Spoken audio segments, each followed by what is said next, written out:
Well, good morning and welcome. Welcome to those people who are online. Thank you for being online. Welcome to those for the public forum. Thank you for being here. Thank you for taking the time out to be engaged and involved in the work that we are trying to do on behalf of that we are doing on behalf of the district. Welcome to staff who are here in support of the work of council, and a special welcome to the community board chairs who are here around the council table for the first time. And we have Georgina, who's deputy chair of the Taurua-Pauanui Community Board in the absence of Warwick. So welcome to everybody. In a few moments, I'm going to open the meeting with a karakia. But I do want to take this opportunity just to be very clear that these council meetings will always start with a karakia, and community board chairs have undertaken to make sure that all community board meetings start with a karakia. It's the way we are going to be operating from a protocol point of view in these things. It's appropriate, and it's the way things will be done. Over the past couple of weeks, I've had a number of emails and a number of conversations with people, both around this table and in the public, who have talked to me about karakia and the importance of the karakia, and I appreciate the input that they have. And the karakia that I'm going to be sharing this morning is one that was brought to my attention by a member of the public. And Jacqueline, if you're online, thank you very much. The karakia that I'll be using this is what it says in English. It says, "For this gathering, seek knowledge for understanding. Have purpose in all that you do. Stand tall, be strong, and let us show respect for each other." And I think that's an appropriate beginning for this. So if I could ask us all to stand for the karakia, please.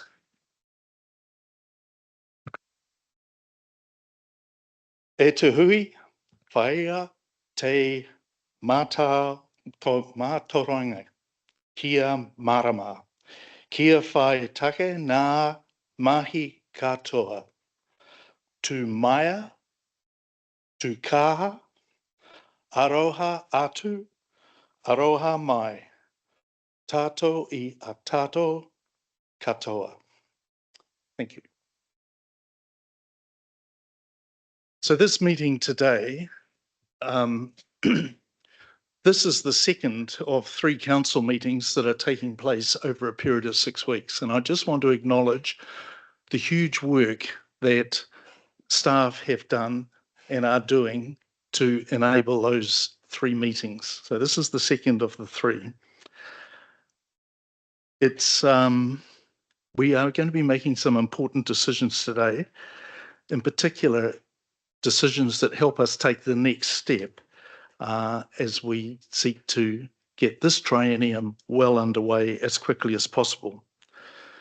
We're also going to be discussing a decision that will be of interest to our businesses, in particular our hospitality businesses. And we will be receiving some information which gives us a benchmark as to how we council is being perceived in the public. As we go through the meeting, we will be trying to follow a fairly steady rhythm in that reports will be brought around the council table. We will ask questions for clarification. And if I could ask that those questions be very clear and succinct. We will ask those questions of the report writer or whoever it is presenting. When there's no further questions, we will be moving the motion with a mover and a seconder, and then following that, we will have the debate about whatever the matter is at hand. So that's the cadence of the way we will tackle the meeting. At this meeting, as I said, it's the first time that we have community board chairs sitting around this table, and they will have the opportunity to speak to the matters that relate to their particular ward as those matters come up. And if I could just say, chairs, that you're welcome to speak from where you are, just grab a microphone, or if you would prefer to come up to the, whatever we call that, is that the public desk or something, and say what it is you have to say from there. So that's the way we will work our way through this meeting. So you have the agenda in front of you on page 3. And the first or the second item on that is apologies. And do we have any apologies? I think we have an apology from Warwick in not being able to attend. Okay. We do have an apology. Yeah, Jeff Coate. Board Chair Gavin Jeff Coate. Thank you. Can I just move that those apologies be accepted? Seconder Martin Rodley. All those in favour? Aye. Aye. Contrary? Any abstention? Carried. We now move to the public forum, and in accordance with our standing orders, public forum, the speakers have 5 minutes to present whatever it is they're wanting to present to us.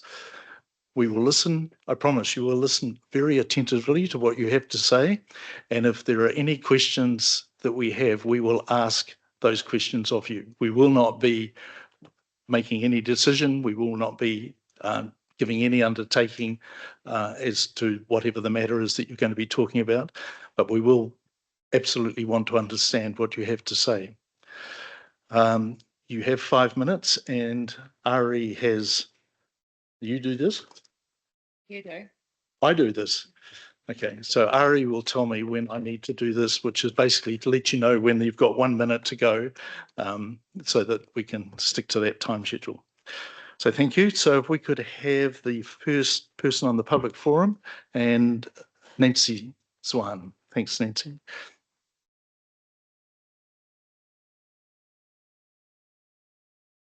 That's fine. Could you just turn the microphone on, please, so that the people online.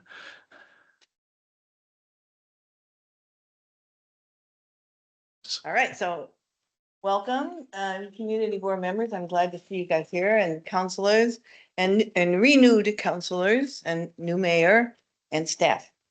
This is the third council that our little craftivism group has welcomed to their new positions and to new beginnings.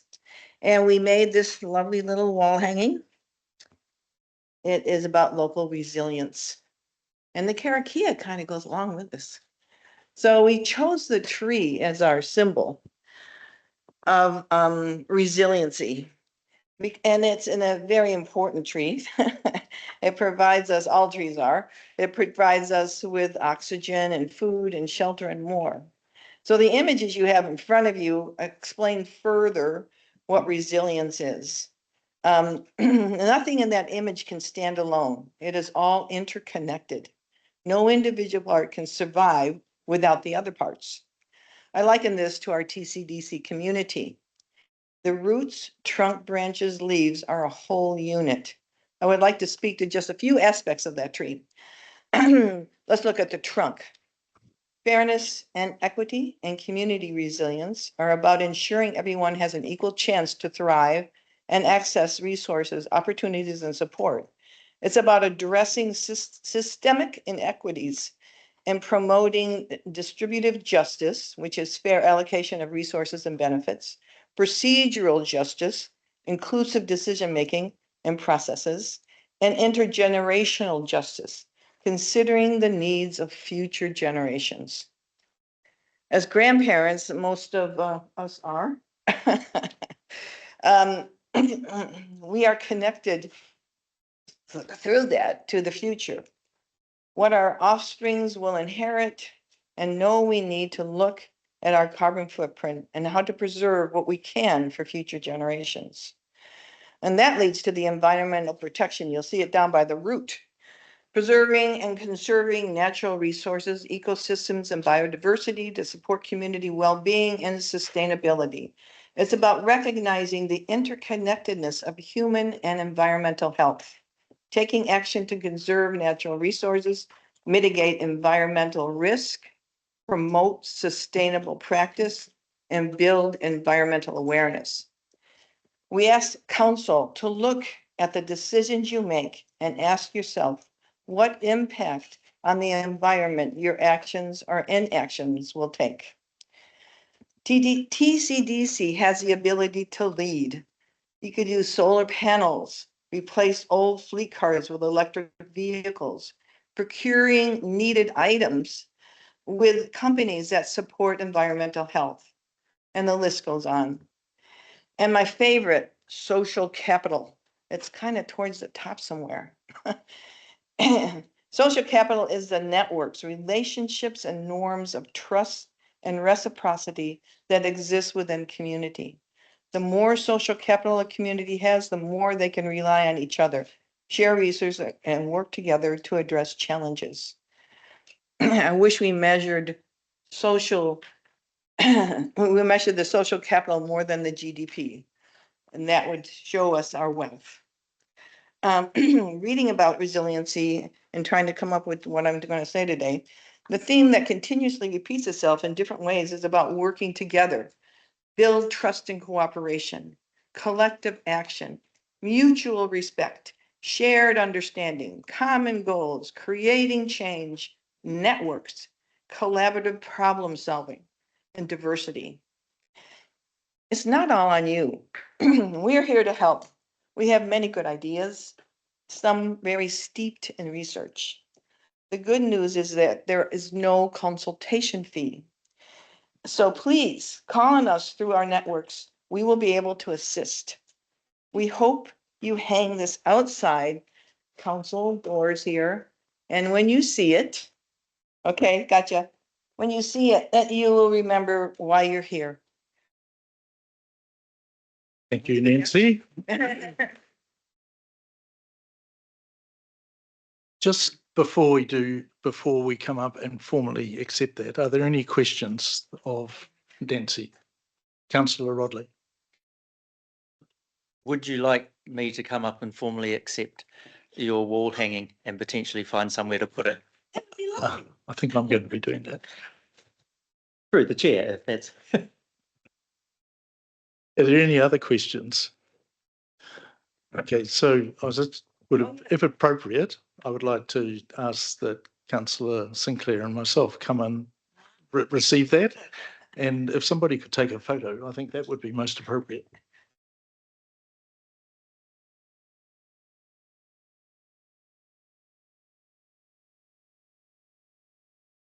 Stand in the middle. I know. Huh? Yeah. Strike my knees and my phone.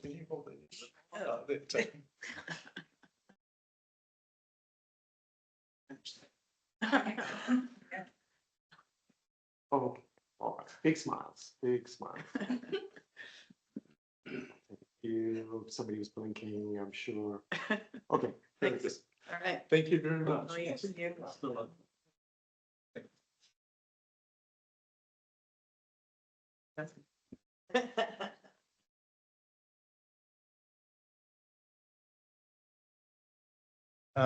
Do we have to declare that under a pecuniary interest or anything? No. Okay. Thank you, Nancy. Anne Barker. Is Anne, are you online, Anne? No. Okay. And Rachel Gamby. No. Okay. Is there anyone else in the public gallery who wants to speak? Okay, thank you very much. So, public forum, I'd like to move that we accept the public forum and what's been presented at the public forum. I'll move that. Do I have a seconder? Greg Hampton. Thank you, Councillor Hampton. All those in favour say aye. Contrary? Abstentions? Carried. Thank you very much. Right, the next item on the agenda is we need to resolve to accept a late item, a late urgent item. And in doing that, under standing orders, we just need to have a brief explanation as to why this is a late item and why it should be put on the agenda for consideration. So if I could ask the Chief Executive just to background that for me, please. Kia ora koutou. Last year we had a trial for a platform in Pollen Street in Thames. We have some policy matters to sort out and we haven't got there due to staffing over the last 12 months in the roading team in particular. However, we had applications come in for 2 platforms in August and then October. The August applicant was looking to have a decision by Labour weekend. We didn't manage to make that. You will see the report that is attached to the late item has a report that was finally signed off yesterday. And that's the technical report that supports it. The options for us were to either bring it as a late item to this meeting or bring the report to the next meeting of council, which is the 16th of December. On reviewing that, the 16th of December doesn't allow sufficient time for the 2 parties to have their platforms established, should the answer be yes. And therefore, the proposal is that we consider that item today. Appreciating that there is a wide range of issues associated with this, but the 2 applications can be split out from the wider issues that we will not resolve before Christmas anyway. And so the view of the staff is that the applicants are entitled to a yes or no decision so they can move on and make their business plans accordingly. Thank you. So that's why we have that. So do I have somebody to move the motion that it be I'm happy to move. Councillor Sinclair, seconded Deputy Mayor Grant? I'll now put the motion. All those in favour? Aye. Aye. Contrary? Abstentions?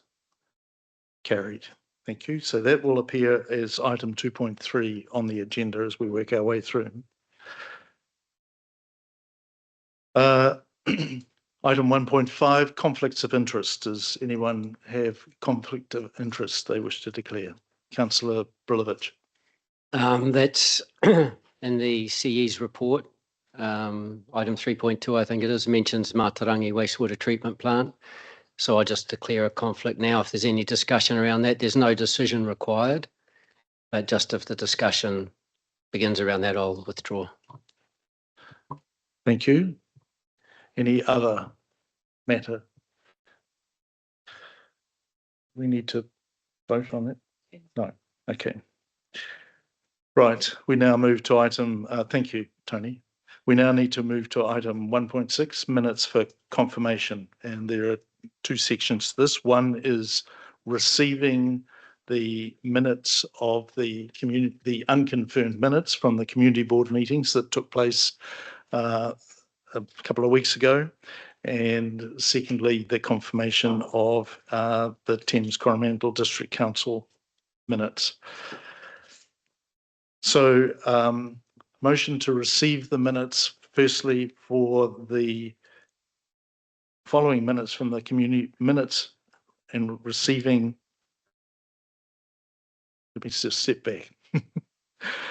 The motion is that Thames-Coromandel District Council receives the minutes for receiving and confirmation report dated the 17th of November 2025 and receives the following minutes from the community board meetings: 10th of November 2025, Whanonga-Ā-HUI Community Board; 11th November 2025, Whangamata Community Board; 12th of November 2025, Thames Community Board; 13th of November 2025, Mercury Bay Community Board; and 14th of November 2025, the Coromandel Colville Community Board.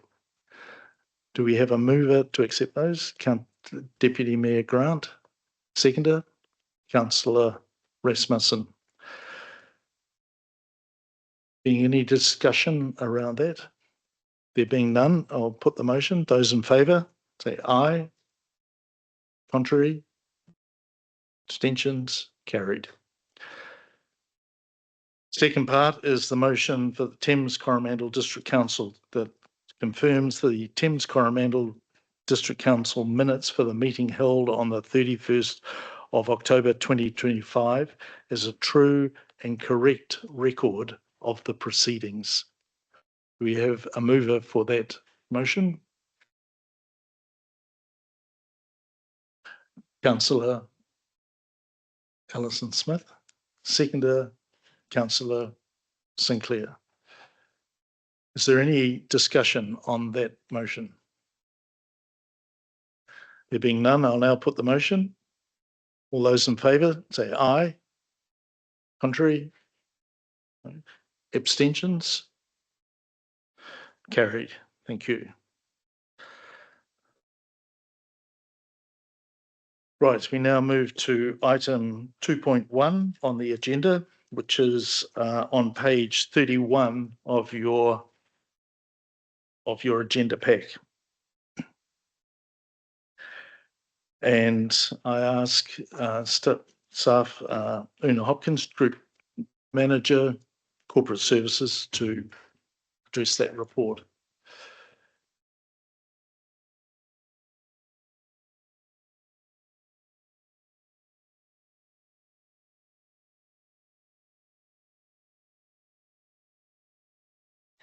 Kia ora, Mayor and Councillors. So the report in front of you today is a paper around the establishment of the terms of reference and delegations for the committee structure that was adopted by the Council at its first ordinary meeting, which took place on the 31st of October.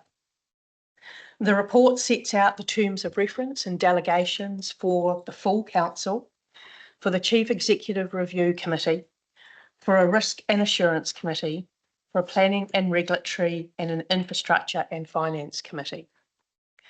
A set of terms of reference or delegations is required, as this is the passing on of powers and responsibilities to the committee from Council. If this is not done, the committee has no authority to act. As a note, the full Council has a number of powers that it cannot delegate, and these are listed in legislation. Beyond that, full Council may delegate any power to an established committee.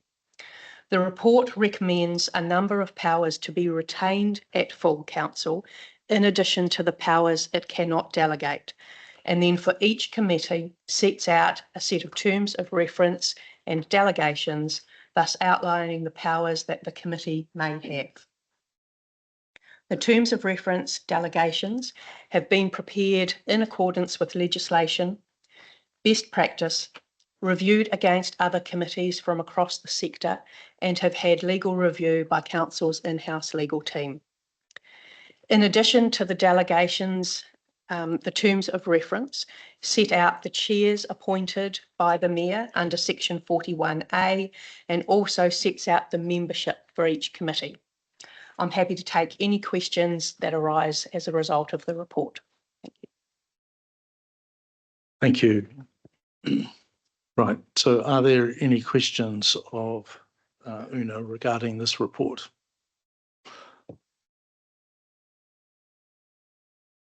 Councillor Brilovich. Just for clarity, are we going to go through each of the committees one by one, or are we accepting them all now in one go? Good question, thank you. How would you like to tackle this? Okay, so I'm happy to take that approach. So are there any questions around the first committee listed, which is the Chief Executive Committee?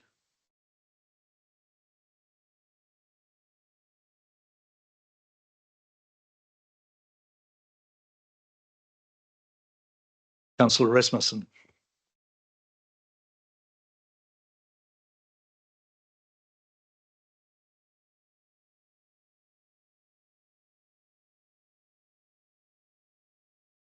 You turn your microphone on, please. Comes of old age. I apologise sincerely. 2 questions. Only 3 members, as opposed to the outgoing council had 5 members. Question number 1.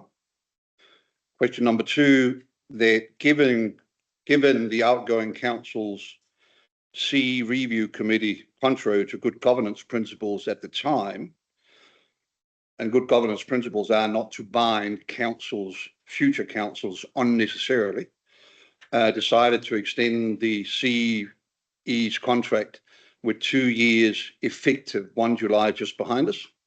Does the mayor then think that it's a good idea to reappoint 2 of those members out of only 3 members in the committee? I'm happy to handle that question. So with regards to the first question, my experience on the previous council was that there was plenty of flexibility during the course of the triennium around the makeup of the Chief Executive Review Committee. And the reason for that was certain items, certain factors came up, and it seemed appropriate to make adjustments to the number of people on the committee and the personnel on the committee.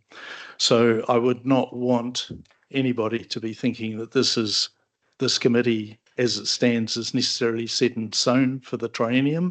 There is the opportunity to make changes as and when required. At this point, I do not see any need to do that. And as the chair of the committee, I'm very comfortable with the way it stands as listed here. On the second matter, ultimately the decision around the chief executive's contract is a decision that gets made by council. It may be on the recommendation of the Chief Executive Review Committee, but it is a council decision.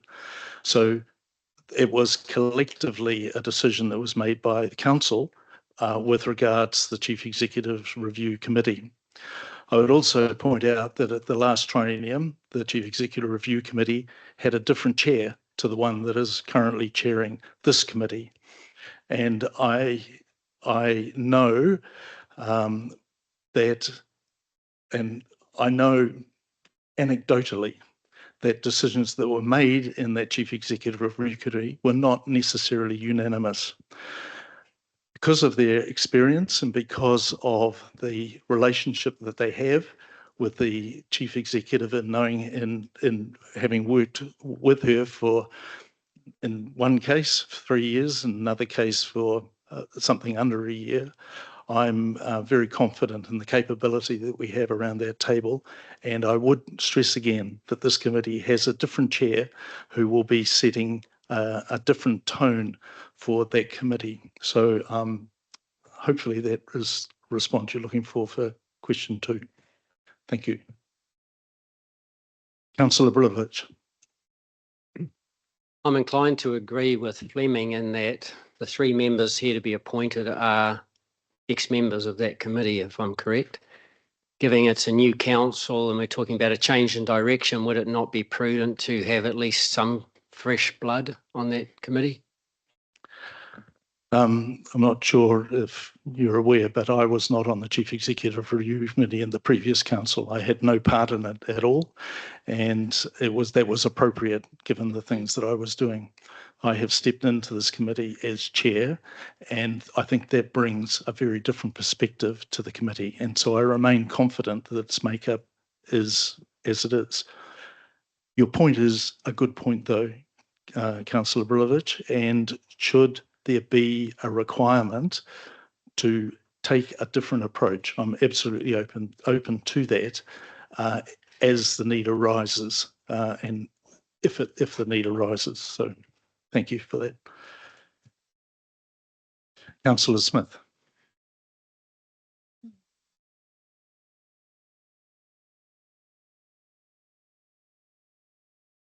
Oh, thank you. The question was already answered.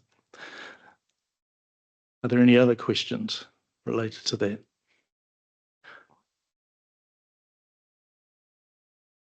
Sorry?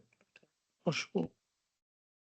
Yes, I just wanted to make a clarification there. My contract was actually extended a year previous, and that was because I requested it, because I was looking to buy a house here in Thames, and I wasn't prepared to make a significant investment on the basis of a 3-year contract.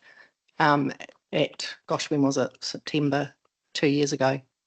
sorry, it was after a year or two. Sorry, it's some time ago that the extension was made, and it was specifically at my request, so I could have enough confidence to buy a house here. And Councillor Sinclair. as speaking as somebody who was on the 2019 triennium and the 2022 triennium, we were in a very difficult position in 2022 when we had the previous chief executive resign, and we needed to recruit for a new chief executive. And the way the contract landed, favourably, I must say, for us, because we had that 3-year contract, that would mean that the last council, the 2022 Triennium Council, would be put in equally an awkward position to have the end of a contract coming at the same time as an election. And so when we discussed that, both in committee and at council, it made a lot of sense to not burden the 2022 council with that same awkwardness of having to either extend or not extend a contract at the same time as the election. So it was extremely prudent for lots of reasons, but particularly that to extend the contract so that it doesn't fall at the same time as an election. Thank you, Councillor Sinclair. Councillor Rasmussen. Supplementary question.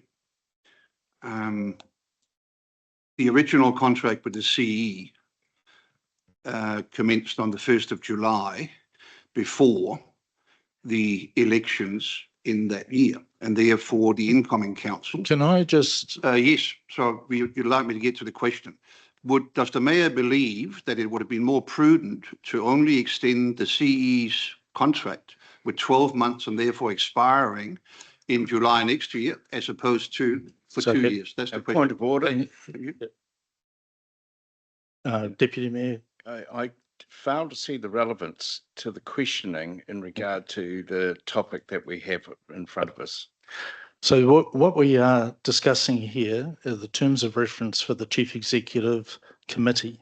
What we're not discussing is the Chief Executive's contract, and we're not discussing the history. I think the original questions were, I was happy to answer those, but we're not here to debate the process around the Chief Executive's contract. Councillor Rasmussen. That's correct. Noted. What we are discussing is the proposed composition of the CE Review Committee. And in that context, the performance of 2 of the 3 nominated people is relevant for the debate. Thank you, Councillor Rasmussen. I think I've already answered that question, that I'm very satisfied with the makeup of that committee and the capability that is represented in it. Thank you. Deputy, just a point of clarification, and I'm saying this in the context that I just want things to be correct when people talk about them. I was only a member of that committee for a period of around 9 months. Towards the end of the triennium, I was invited to come on to add further experience to that committee. So, I hope that we don't spend a lot of time looking in a rear vision mirror here, and we look forward to what we need to actually do in this triennium rather than previous ones. Thank you. thank you. Are there any other questions regarding the Chief Executive Committee? Okay, so let's move on to the Risk and Insurance Committee, the terms of reference for that. Any questions of the report writer related to the Risk and Insurance Committee?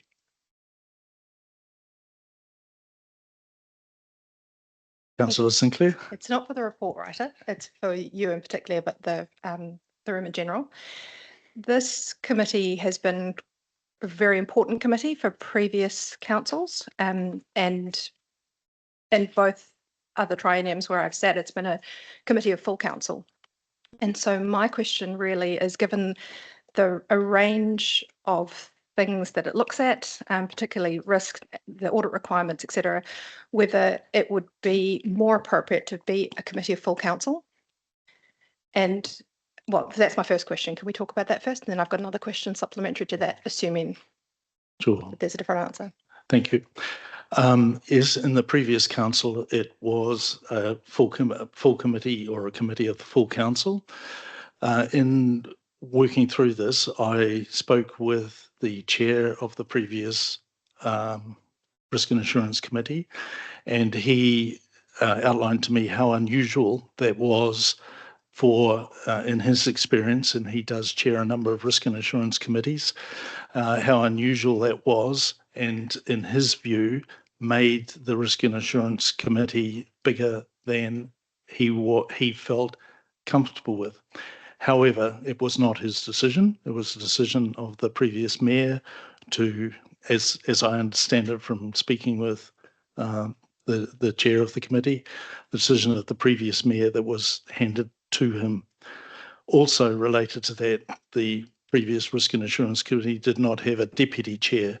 And I think one of the important things that we have here is we are appointing a deputy chair, because from the chair's point of view, being able to work with a deputy is absolutely crucial. And he found that was a bit of a hamstring for him in the last triennium. Okay, so my follow-on question is going to be slightly different then. The one thing I didn't get a real good sense of is obviously this council as a committee, full committee of council, will be receiving minutes. Are you satisfied that that's the best way and the best way to receive all of the information that's coming through these committees? I just see that there's a lot of information there, and I want to make sure that the very important topics that are covered by each of the committees is definitely disseminated widely across the whole council. Yeah. Good question. And I think your question actually relates to all committees, that what we are going to be dependent on. When I think of the work of the Planning and Regulatory Committee, there's a whole level of complexity in there that I'm expecting that committee to be able to process that and work through all those recommendations and to bring them to council in a way that is very clear and very easy for councillors to get their head around in confirming, if you like, the recommendations that come through. Thank you for your question. Councillor Rasmussen. I'm very supportive of the tour. The only thing I'd ask us as council to consider is that since we have 6 appointed EMs on the committee, and the quorum at the moment is defined as 2, it's defined as 3, but the unelected member can count as a member. So I think we should consider to increase the quorum to 3 or 4, but 3 of them must be elected members, being half of the 6 nominated people, as opposed to only a third. So please consider that. If you are willing to consider that, then I'd like to make such a move.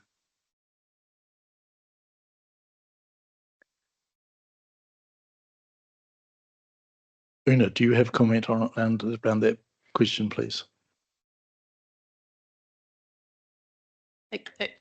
We can, through you, Chair, we can go ahead with that 4 as a quorum.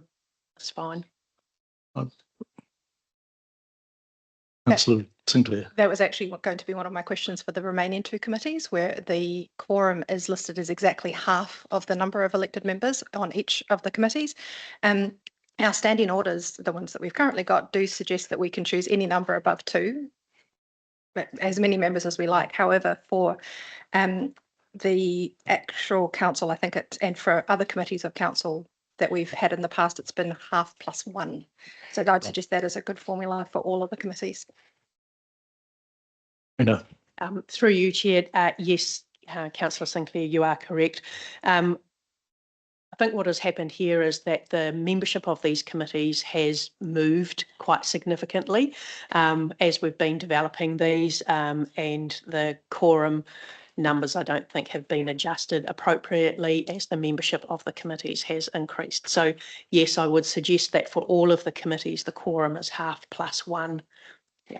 And we can make that amendment. That seems very reasonable to me. Councillor Rasmussen, does that work for you? I'd be very supportive of that. Very good. Councillor Rodley. Yes, if you want to move that, I will happily second it.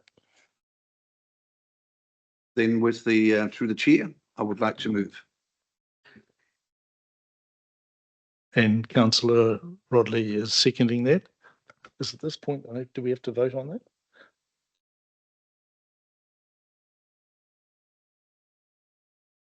Okay. Okay, so we've got that. So any further questions on the Risk and Assurance Committee? Councillor Through Freer. you. The reappointment of the independent chair in Bruce Robinson, was there any consideration of any other individuals?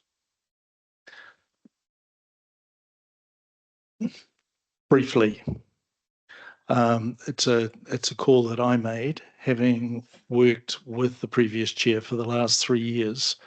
His knowledge of our council and his the confidence, I think, that a number of us who were on the previous council have in his ability to chair, and the confidence and relationship that he has with the key staff who are putting together the reports, and the interaction he has with them, for me, was a compelling thing to reappoint him.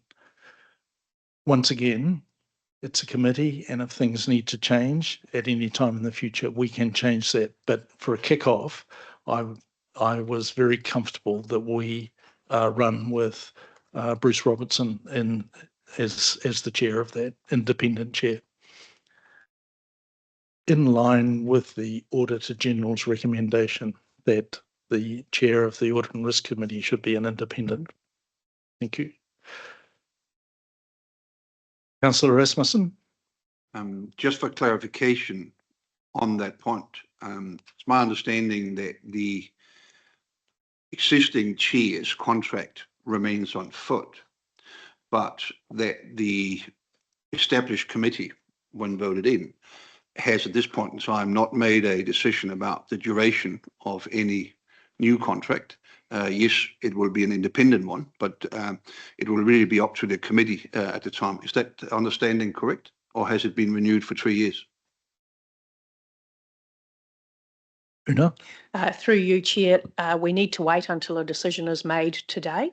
So pending the decision of the establishment of the terms of reference and the membership, we will be going through a process led by the Mayor that will be outlining that contract and the term of that contract. Thank you. Okay. Any other questions regarding the Audit and Risk Committee?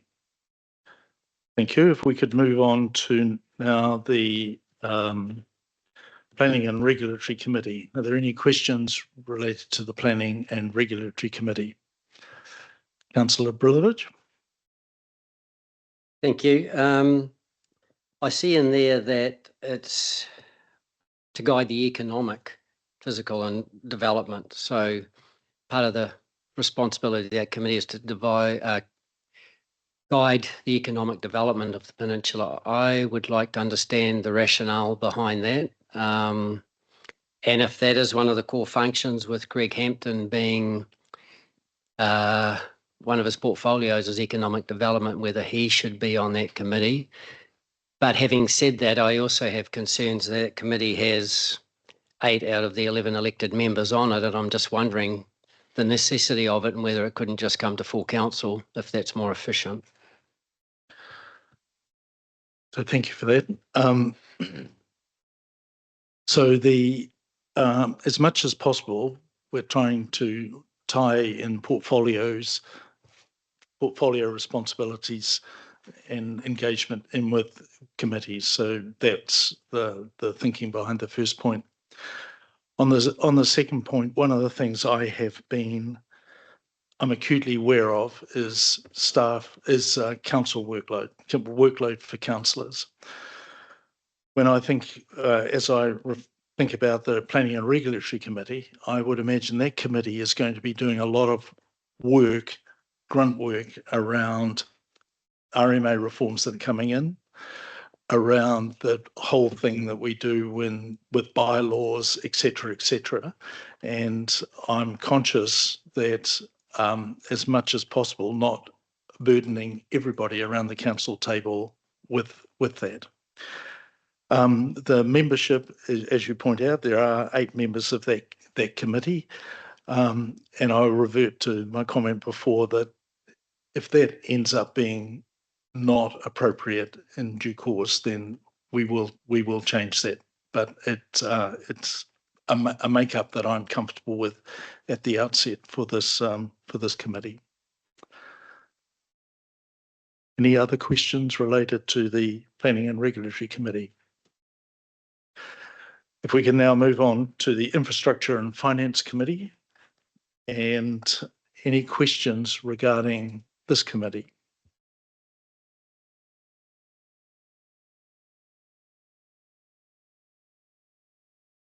Okay. Councillor Burridge. It's probably been brought to my attention during the week because I wanted to meet with a staff member and there was nowhere in the flow charts where they had harbour facilities listed as to who the GM was. There's nothing in this infrastructure that highlights or deals with harbour facilities, which council has quite a lot of. And I'm wondering if that could be included in the terms of reference. Okay. Una? Through you, Chair, I believe that is covered under the all encapsulated sports reserves and recreational spaces. And I'm getting the nod from my colleagues behind me.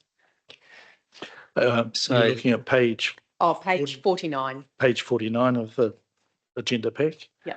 So Second line from the top. in response to that, if I may, through the chair, that a number of those harbour facilities are actually commercial, so they wouldn't come under recreational or sports facilities. Thank you. I think through you, Chair, I think the understanding is that the sports reserves and recreation spaces covers all of those structures. Yes, Aileen. So when council builds its long-term plan, we actually take all of the activities of council and we put them into boxes, and those become what we call our activities in the LTP. And I fully accept that that may not be well named, but we, in terms of trying to aggregate up our functions, there are things that don't necessarily sit comfortably under that name inside that box. So it is it's a way of categorising all the activities we do. So when we deal with our LTP and we look at our activity structure, that's a good time to have a think about what gets put together into the different boxes. I wouldn't see any problem if we added in the word wharves in here just for certainty. Yep. Okay. Deputy Mayor Grant. Took the words right out of my mouth, actually. I was just supporting Councillor Privilege, and I think it would be great to have some clarification by adding a word in there to include that so that it was clear that that was part of the mandate of the committee. Thank you.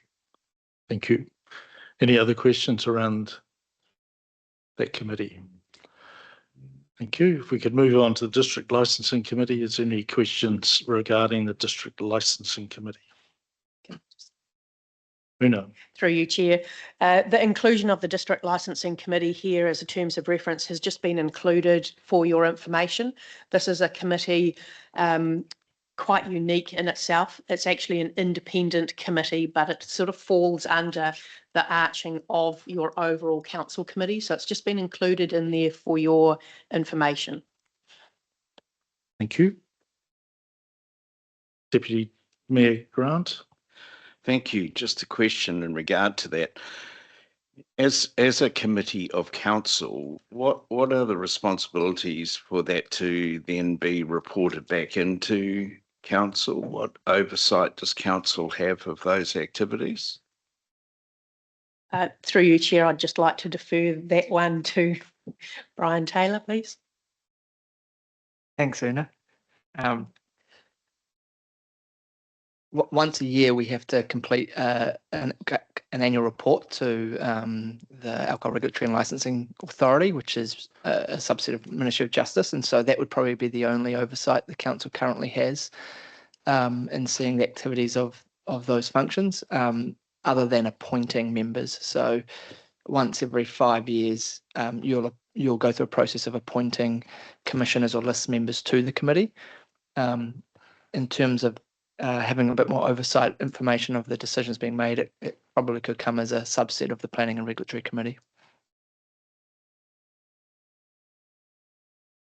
Supplementary then, supporting that view, I believe as a council, we have a responsibility to have oversight, and I would strongly recommend that we have some formal reporting. Very happy for it to come through the Planning and Regulatory subcommittee, but I think there should be some form of oversight. Councillor Rasmussen. I'd like to support Councillor Grant in that. And two, I just need to make sure from what was represented. So it's my understanding that the appointment of the commissioners is an elected member's role. That's not an administrative role. Is that correct? Yep, that's correct. The forming of the District Licensing Committee is a decision by council to create that and appoint members to it.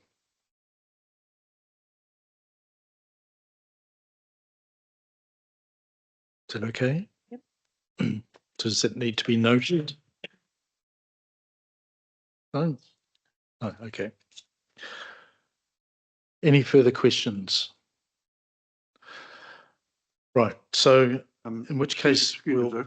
Just as a point of order, it was my understanding that Councillor Grant was recommending some sort of scaffolding or mechanism of reporting by that committee back to the full council, and at present the tour does not reflect that. Una?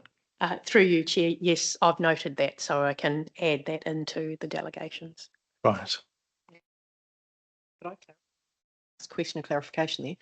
Was Deputy Mayor Grant wanting staff reporting through to the committee or the committee reporting through to full council? Whatever is the most appropriate, as long as we have some reporting of that committee back through council, I think. So what I'd propose is that the GM's report does some numbers or similar to how the CE reports Lagoimas, and that would come through that way and then come via the minutes through to council. And am I right in thinking, Brian, that it's not particularly active committee? Uncontested files that are done on the papers are pretty active. There's multiple decisions per week. In terms of hearings, that we would have on average maybe 3 a year. What I would say is the current delegations of the Planning and Regulatory Committee have the first one is monitoring and reporting on regulatory activities, and under there it says consenting and licensing services. And I probably envisioned some kind of monitoring report in capturing all regulatory activities, which would include alcohol licensing. And so I just ensure that that's quite clear in that report to the Planning and Regulatory Committee. Okay, it's captured. Councillor Rasmussen. Supplementary question. I think because alcohol is such a social harm to our community, what we're looking for from a council perspective, giving due consideration to the responsibility raised by Councillor Grant, is more than simply a numerical reporting back on activity. It is really in terms of our communities, whether they endorse, support the number of licenses withdrawn, and like this topic in terms of harm done in society should not be underestimated. Okay. So could I suggest that, having agreed that there needs to be the reporting back, the content of that be left to the report writer to ensure and understand that, to make sure that we're getting more than just numbers, but we are getting qualitative reporting. Perhaps we should call it qualitative reporting. Okay, so we're now at a point where we need to put the motion, and we have got some changes, correct? So we'll just throw that up on the screen.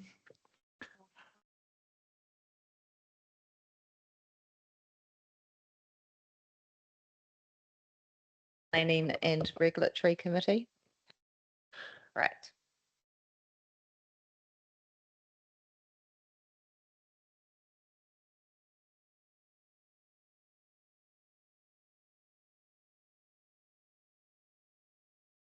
So the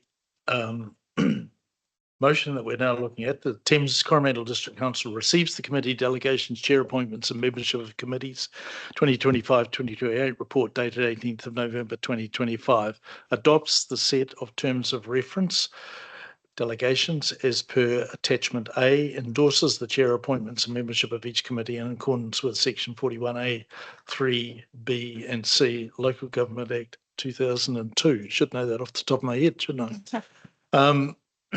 And there is the list of attendees, membership, endorses that the quorum of the Chief Executive Committee, Risk and Insurance Committee, Planning and Regulatory Committee and Infrastructure and Finance Committee be half of the members not present, would be half of the members. Oh, yeah. Okay. Present plus Yeah, one. plus one, yep. Approves the addition of wharves to the Infrastructure and Finance Committee under the committee's delegation, and approves the addition of Qualitative District Licensing Committee reporting to the Planning and Regulatory Committee. Delegations. They would work there too. Delegation. Do I have a mover for that? Can we do those separately, please? Okay, Do it in parts. right. So we are putting, we need, where, you Councillor item by item, is that what you're saying? Yes. I'm happy to do that. Councillor Rasmussen? I'm just pointing out that with the proposed point number 4, the half of the members plus one, that actually then, with the 3 people being talked about for the Chief Executive Committee, means that quorum equals the full committee, which is an unusual construct. Thank you. Noted. Okay, so we're going to take these one by one. So if we can go back to the top.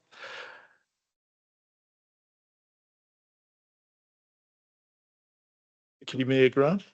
Can I just make a suggestion, because I think it's a valid point in regard to the quorum for the Chief Executive Committee, that in that particular case, that it be noted that it be 2 of the 3 to make the quorum. Is that what it's currently at the moment through the chair? The quorum, according to the terms of reference, is 3 members.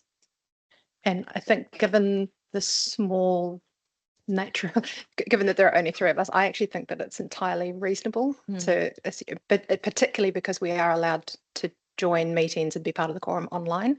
And so I would suggest that given the scope of work that that committee deals with, having 3 members is both doable and appropriate.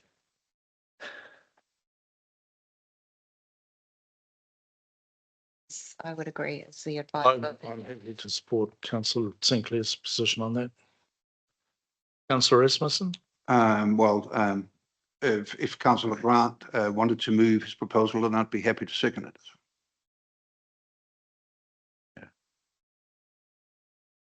it. The only thought that I have is that if one of the members is indisposed for any reason, it really stops that committee functioning.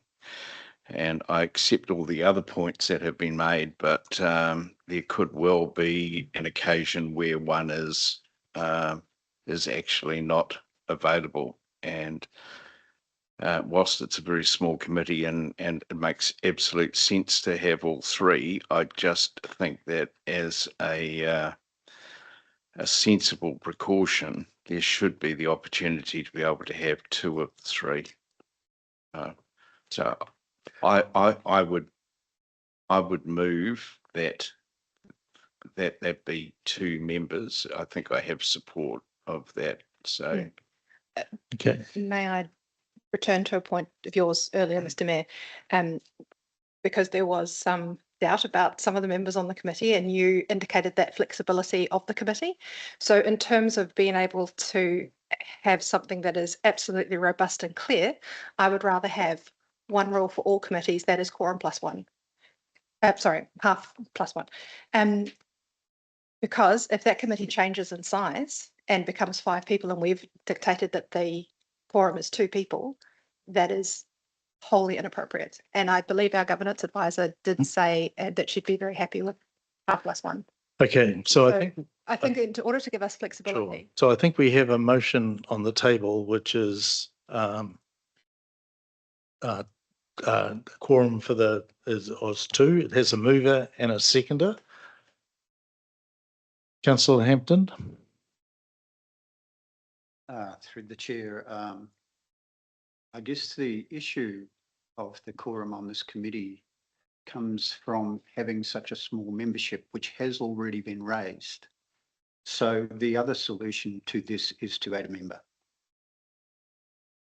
Just raising that as an option, and the issue of so few members on this committee has already been raised today in this meeting. Thank you. And Councillor Rasmussen, you were. No, I was just going to confirm that I was happy to second Councillor Sure. Grant's. Okay. So we have a motion on the table that we need to deal with, which is that the quorum and that the Thames-Coromandel, do you know, MAN, the Thames-Coromandel District Council endorses that the quorum of the Chief Executive Committee be 2 members present, moved by Deputy Mayor Grant and seconded by Councillor Rasmussen. Can I just suggest a small amendment to that might enable or take some of the concern out of it, that and to be reviewed if the numbers of the of this committee increase at any stage, or words to that effect. Thank you. Just say, are you happy with that amendment, Councillor Rasmussen? Yes, I confirm. Okay. So we've got a mover and a seconder. Now, any discussion around that? Councillor Rilovich. The independent expert that's brought into that committee is not a member, Correct. so that shouldn't factor into this at all. Correct. Thank you for that clarification.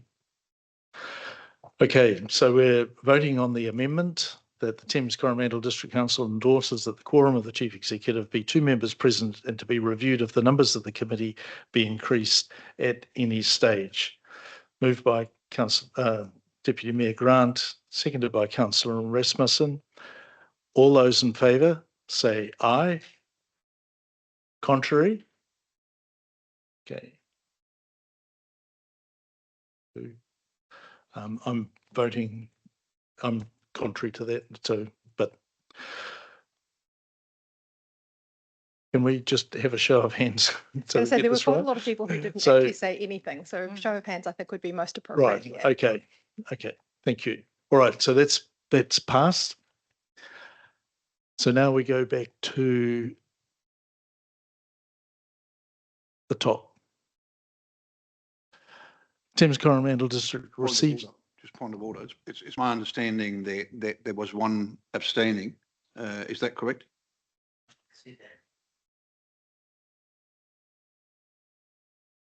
Thank you. Can I just check through the chair that that's correct then? Those that have voted Yes. against? Yeah, voted against Sinclair, Revel and Rodley. Yeah. Okay, so we're now doing step 1 of the resolution that the Thames-Coromandel District Council receives the committee delegation chair appointments and members of the committee's report dated 18th of November 2025. Do I have a mover, please? Deputy Mayor Grant, seconder, Councillor Ashman. Okay.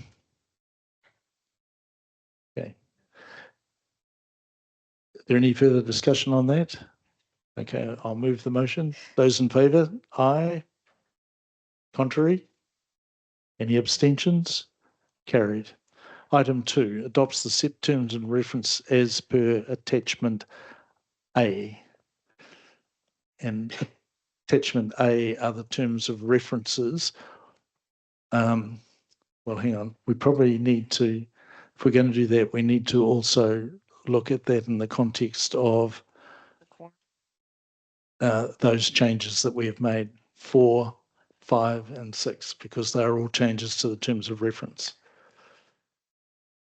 So we're taking item 2 and 4 and 5 and 6. Right, where we're adopting the terms of reference. So resolution to adopt the terms of reference set out as per attachment A. Item 4, go down to item 4, please.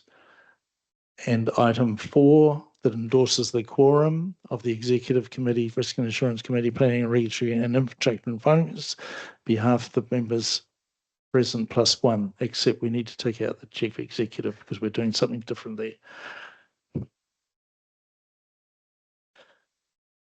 5 approves the addition of wharves. The Infrastructure and Finance Committee under the committee delegation and approves item 6 approves the addition of qualitative district licensing committee reporting to the Planning and Regulatory Committee delegations.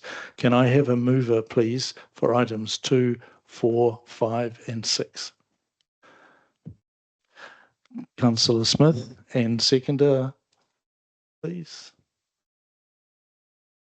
Councillor Hampton. Any further discussion? Councillor Rasmussen. In attachment A, the full governing body, the meeting frequency is set at 6 weekly. I believe, given the workload we have in front of us and given the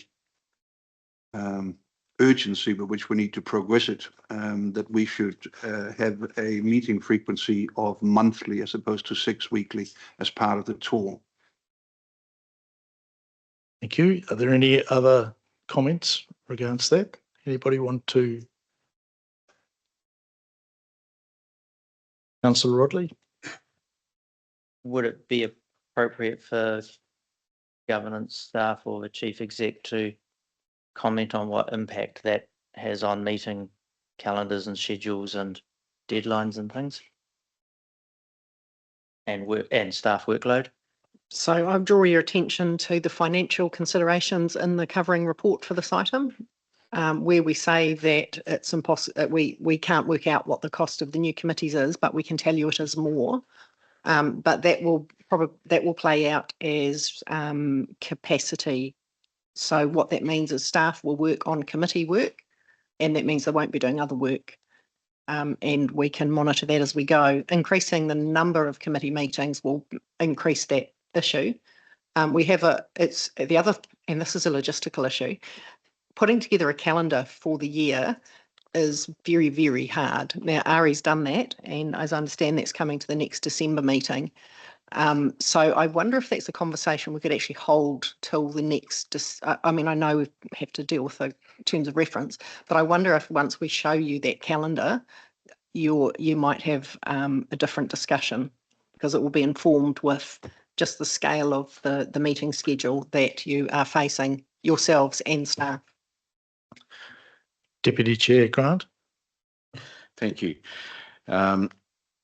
I hear what Councillor Rasmussen has said, and I understand from my perspective the general concern, because we have much ahead of us, and I think there's a lot coming down that we are not even fully aware of yet that will really tax us over the next nearly 3 years. But I also am aware that we can set a program of 6 weekly meetings, which seems to me to be very appropriate based around the fact that we now have committees drilling into a lot more detail underneath that.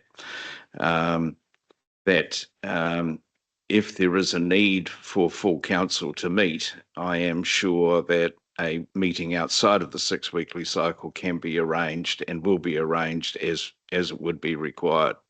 So on that basis, I'm really comfortable to stay with the 6 weekly one on the rhythm of the other meetings of the various subcommittees, and I would support that. So just throw that in for the benefit of just other people having a bit more thought around the opportunities that we have and the fact that we have a very big work program coming. Any other comments? I would I'm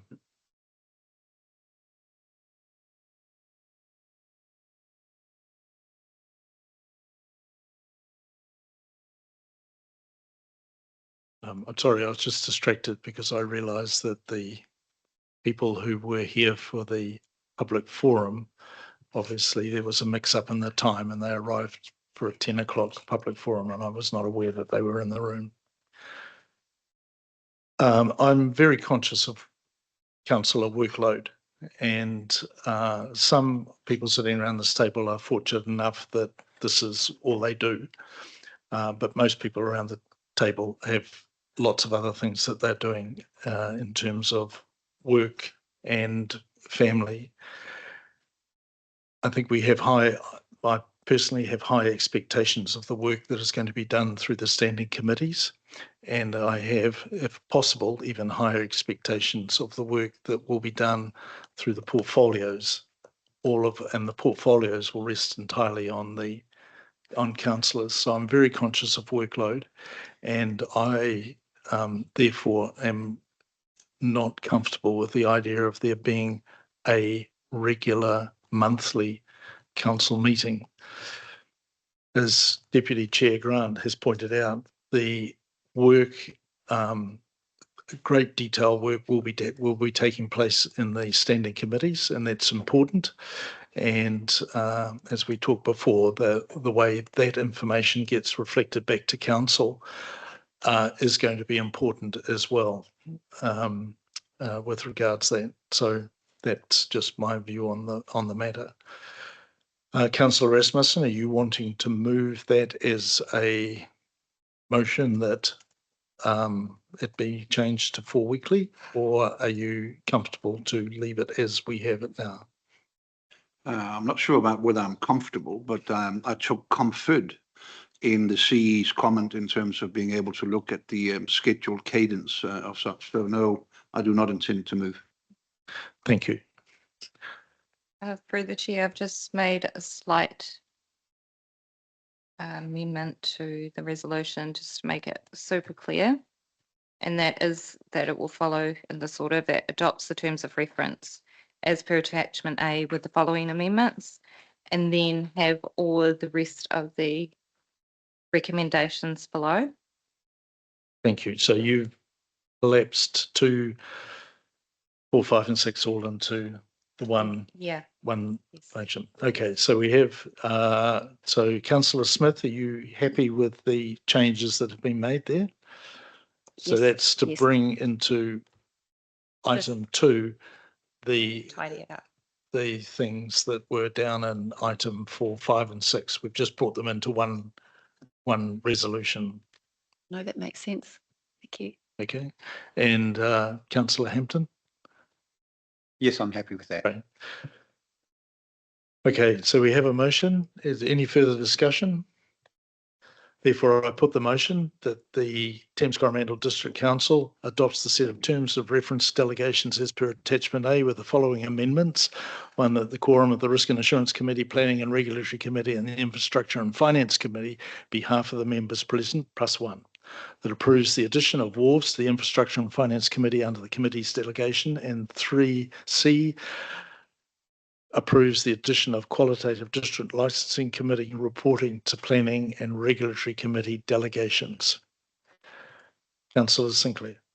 In A, surely it's half of the members in total plus 1, because if they're present, then they're part of the quorum. So I think the word present is not required.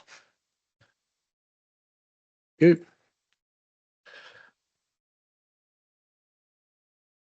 Any other discussion? I'll now put the motion. All those in favour say aye. Contrary? Abstaining? Carried. We now move on to item D, or it should be 3? Okay, item 3. The Thames-Coromandel District Council endorses the chair appointments and membership of each committee in section 41A, 3B and C Local Government Act 2002 as per that table. Do I have a mover and a seconder for that?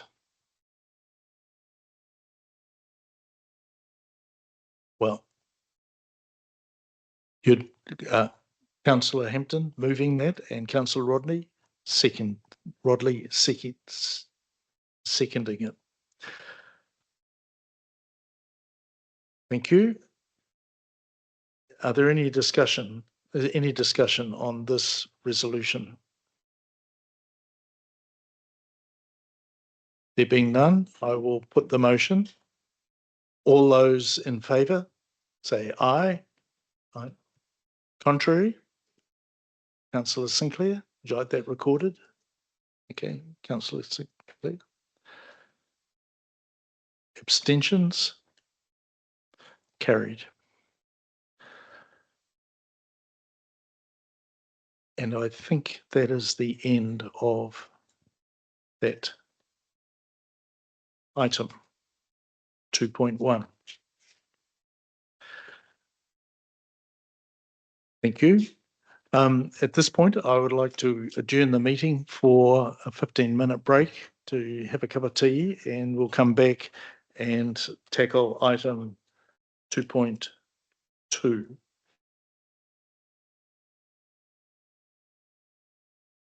Thank you all. So reopening the meeting, and we're on page 52 of the agenda pack, the allocation of elected members' remuneration pool.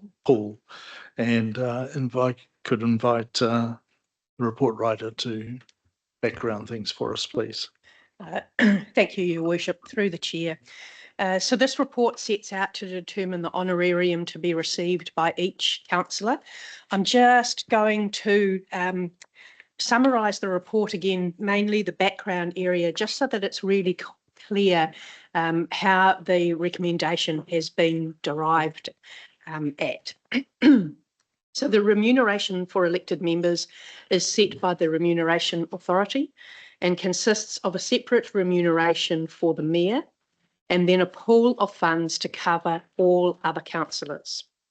Within the pool, a base honorarium is set, and the balance of the pool can then be divided amongst the councillors in a method as determined by the council itself.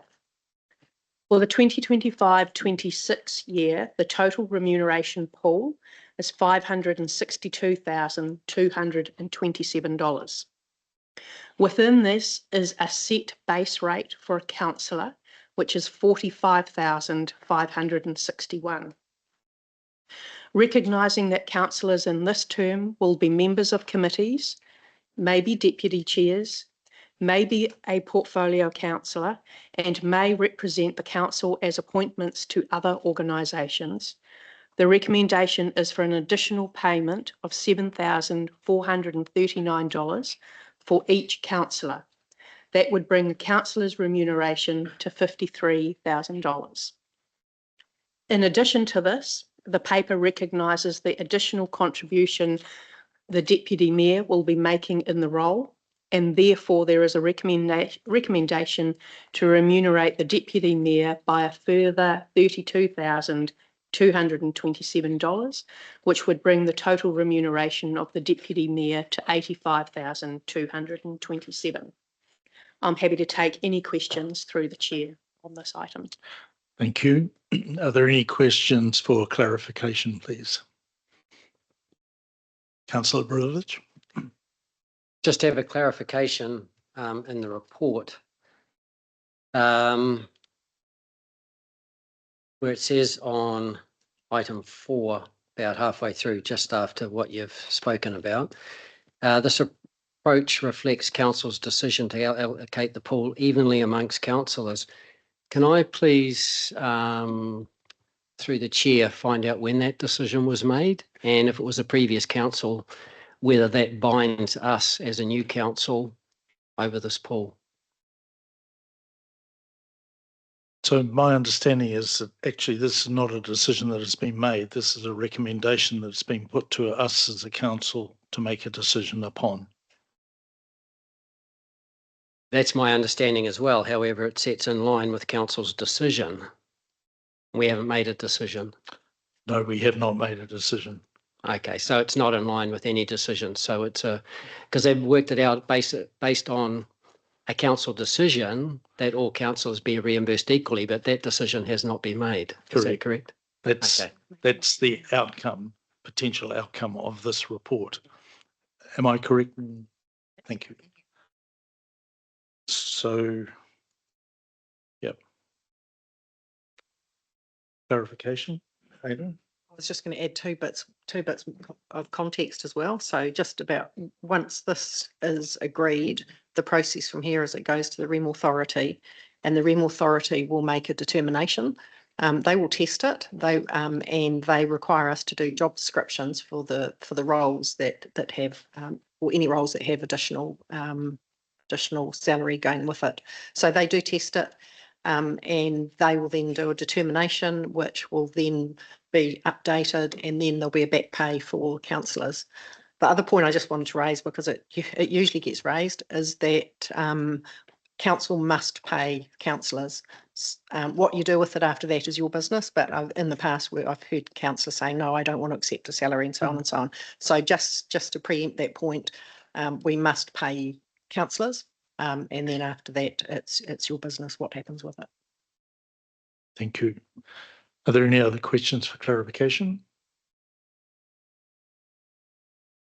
Councillor Sinclair. I have two questions, one previously and one that's just been raised by what our Chief Executive has said. So when the decision gets sent to the Remuneration Authority, is there a narrative around what is being, what each councillor is being asked to do?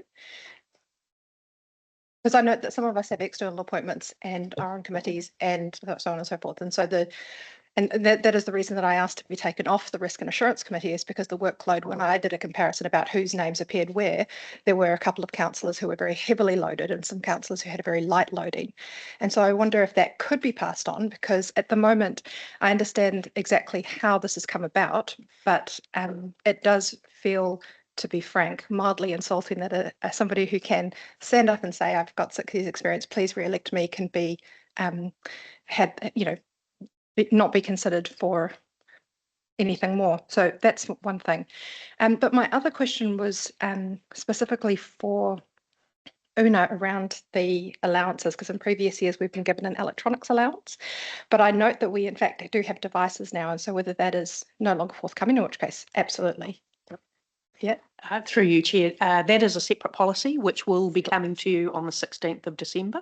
Okay. And so that is the previous policy around allowances and reimbursements has been updated. And so that brings in the additional changes from the Remuneration Authority in regard of things like mileage and devices and the likes. And that will come to you at the 16th of December. And so that's an additional on top of what we're discussing here today. Thank you. Can I just ask a question? How long does the Remuneration Authority need, or will they take to ratify whatever comes out, gets sent to them? Through you, Chair, I'm looking at the top table. I can't remember. Okay, so it really depends whether we make the cut. So the REM authority does it in 2 rounds. So councils that hit the ground running and set up, and generally if they roll over their committees from the previous term, they can get a request away really quickly. And then in December, the Remuneration Authority does a determination and they can be paid. For councils that take a little bit longer getting set up, which is generally where you're doing new committees or something like that, then we submit and they will do a updated determination in February. And the tricky part for us is we're just on the cusp. Yeah. The close off was at end of last week. Yeah, through the Chair. It was, I believe, the 14th of November. So we're kind of in a holding pen. Potentially we might make it through this round. Otherwise, the second determination gets gazetted early March 2026. Yeah.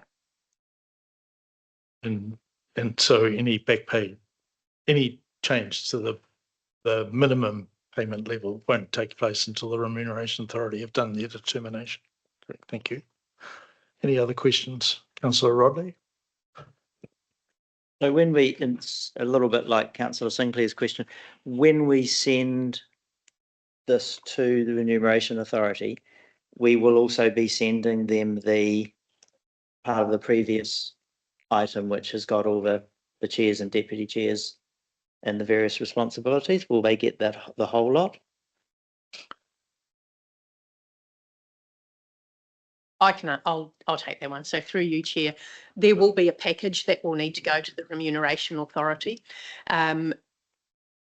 It can include things like job descriptions for deputy mayors and job descriptions if you have additional responsibilities. So in the past, a chair of a committee who is not a mayor or the deputy mayor may have a job description that is seen to be additional responsibilities to that of a councillor. So that may be included as part of the package as well. This council is also looking at portfolios, and on the 16th of December committee meeting, we are hoping to bring a job description for those portfolio councillors as well. If that is accepted, that is likely to go as part of the package as well. So we build up a bit of a package of evidence to support the decision made by council for this allocation of the funds. And so it's a mixture of various job descriptions and listing out of additional responsibilities. It generally doesn't go down to the level of individual councillors. It's usually done at a chair level or a portfolio holder level. If I may ask a follow-up to that, so we can decide, you know, yes or no to the flat equal distribution, but from what Aileen and Ari were saying, it's entirely possible that Remuneration Authority could look at it and go, actually, we think this person needs a little bit of extra money and this person needs a little bit less. So theirs is the ultimate decision, or do they never do that? We put a proposal to them, Yep. and they either approve or come back and ask about it. Oh, so they wouldn't arbitrarily. No, they will not Oh, sorry, arbitrarily I do anything. misunderstood. Okay, thank you. And I've been down this route once before where we tried to create a role, and we did get questioned by them and had to build a proper job description before we could actually get the role over the line to be paid. And that was quite a significant role. So it wasn't a straightforward process with that. And that was a cultural ambassador role that we developed in a previous council. So that's my experience of it. It's not, they don't just take your proposal and sign it off, they test it. And I think when it's things like chair of the audit and risk or deputy chair or whatever, they tend to go, oh yeah, we know what those are. But when you do something a little unusual like we tried, they're back asking you questions and trying to understand it themselves before they sign off on it.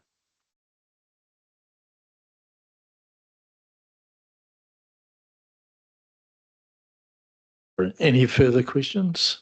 Councillor Smith. Thank you. I guess I just wanted to clarify if community board membership is included in that. And just pointing out that we do in the South East Ward have 2 community boards that we attend, and there's just 2 of us councillors. So in terms of the time commitments, that's just worth noting, I suppose, if we're looking at committee responsibilities. That's another factor to consider. Una, can you respond to that, please? Through you, Chair, just for clarification, community board members themselves are a completely different pool and are remunerated separately. In terms of councillors who are appointed back to community boards, there isn't a distinction or an additional responsibility for the number of community boards that you may or may not be appointed back to. Any further questions? Okay, so in which case, could I ask for a mover and a seconder for the recommendation that the Thames-Coromandel District Council receives the allocation of elected members' remuneration pool dated 14th of November 2025, and 2, approves the proposed remuneration schedule as set out below and requests the Chief Executive to forward the resolution to the Remuneration Authority in the position Deputy Mayor 85227 and Councillor 53,000. I will move that resolution. Seconder, Councillor Rasmussen. Thank you. Is there any further debate, discussion or debate? Councillor Brilovich. Thank you, Your Worship. Going through this and thinking about it, when this request was made, I don't believe the Remuneration Authority made any extra allowance for an extra councillor, as in Michael. So I had a chat with Michael before the meeting and just clarified my position on this, that it doesn't reflect him at all. But the previous council made a decision to include a Māori ward and made a decision to pay that out of council's, fund that out of council's salaries. So given the fact that it didn't go out to the wider public for any consultation, and given the clear, passionate position that the previous council held on that, I'm wondering whether some of those councillors would be prepared to pay a higher portion, considering that the current councillor or the new councillors were not involved in that decision at all. Thank you. Una, I might just defer Chief that Executive. one to the Chief Executive. I feel this is sort of getting into political territory. So if I stick to the process matters. So the previous council acted in accordance with the law of the time, and appreciate there'll be views whether that was the right or wrong decision that they made, but they did act in accordance with the law. The second part, and it sort of follows from the conversation we've just had, is that the Remuneration Authority pays for the job that's being done, not the attributes of the person occupying that role. So those would be my two comments on process matters in relation to that question. So thank you. I would just add to that I think we've, right through the induction process, we end up realising that everything that's happened before is now sitting on our table, and the decisions that previous councils have made, for whatever reason they've made, are the decisions we need to now live with, whether that's waste management or decision around do we have a Māori ward. At the time it was made clear to us that there is no specific funding from the Remuneration Authority related to a Māori ward, and in fact it's interesting when you look at the remuneration with other councils, it ends up being quite surprising. And the news recently has been Tauranga City Council, where the mayor, I think, gets paid something like 190,000, the deputy mayor gets 170,000, and the ordinary councillors get about 150,000. But they have a small council. They have a smaller council than we have, and so on. So it just depends on what the allocation of fund is and the number of people sitting around the council table. My personal view is, and I think it should be the view of this council, is that we are inheriting and taking forward a decision that has been made on a previous council, and we're dealing with it in our current environment. And as the Chief Executive has said, we know that the Remuneration Authority, their determination is based on the role, not the person or the capability of the person in that role. And therefore, I believe it's appropriate that the proposal that we have in front of us is the one that we accept and need to live with, acknowledging that those decisions that are made before are ones that we just are needing to work with. Any other comments? Councillor Brilovich. On that basis, then, can I please have the point that I've raised noted in the minutes? Absolutely.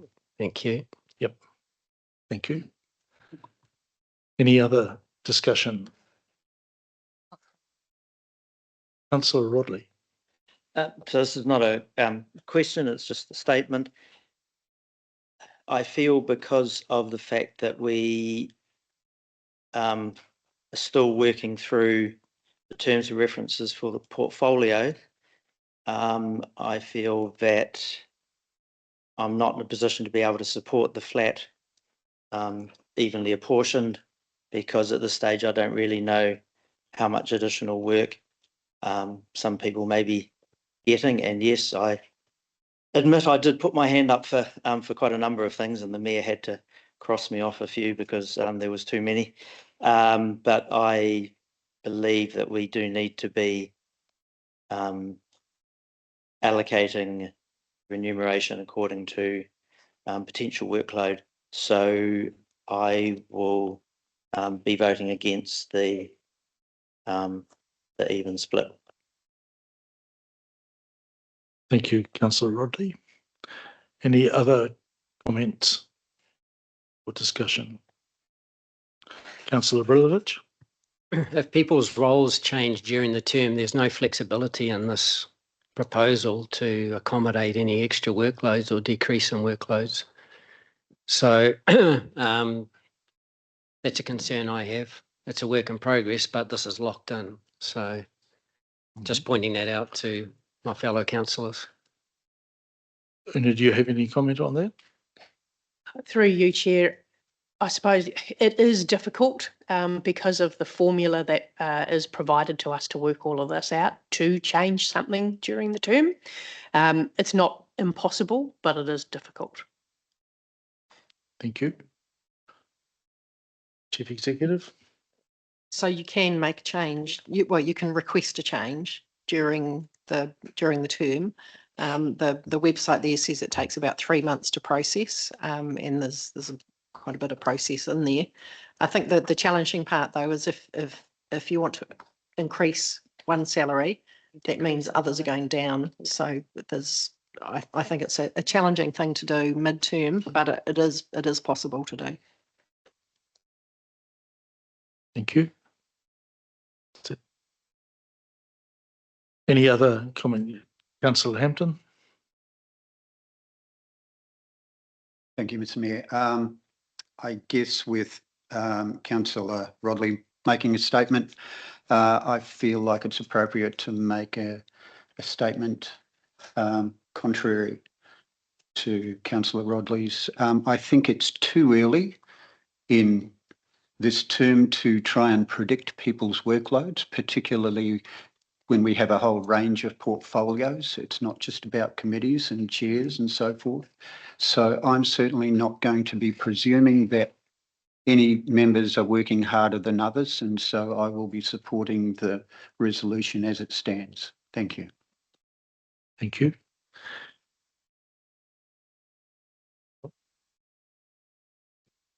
Councillor Barlow?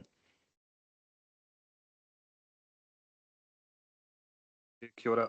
I put my hand up to support our communities, and I was all about the kaupapa.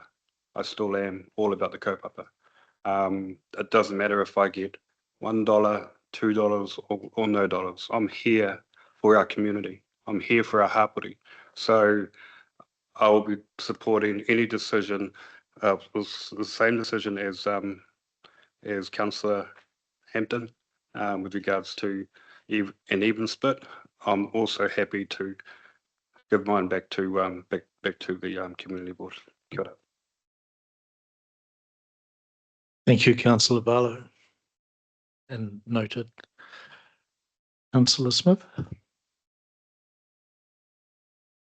Yeah, I was actually wanting to clarify that we are remunerating our Māori ward representative. I feel strongly that we should be, and I think this role is extremely important and it holds as much weight as anyone around the table. So I would fully support that. Thank you. And just for clarity, yes, everybody around the council table is remunerated. Thank you. Councillor Brilovich. Sorry, just to make sure my position's clear, I was not suggesting that Michael take any less than us. I think he'll serve the Māori ward really well. My concern was more about being roped into a financial decision that affects us personally by a previous council and making sure that that didn't happen. Thank you. You got that in the minutes? Yep. Any further discussion? There being none, I now put the motion, which has been seconded by Councillor Rasmussen. I have moved the motion. All those in favour, say aye. Aye. Contrary? Okay, would you like that recorded? Those three? Any abstentions? I declare the motion carried. Thank you.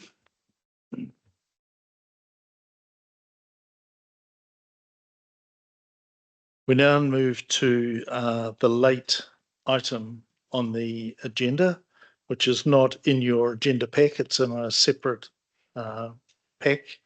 Late item, Alfresco dining on road corridors in Thames. Yeah, we'll just wait for them.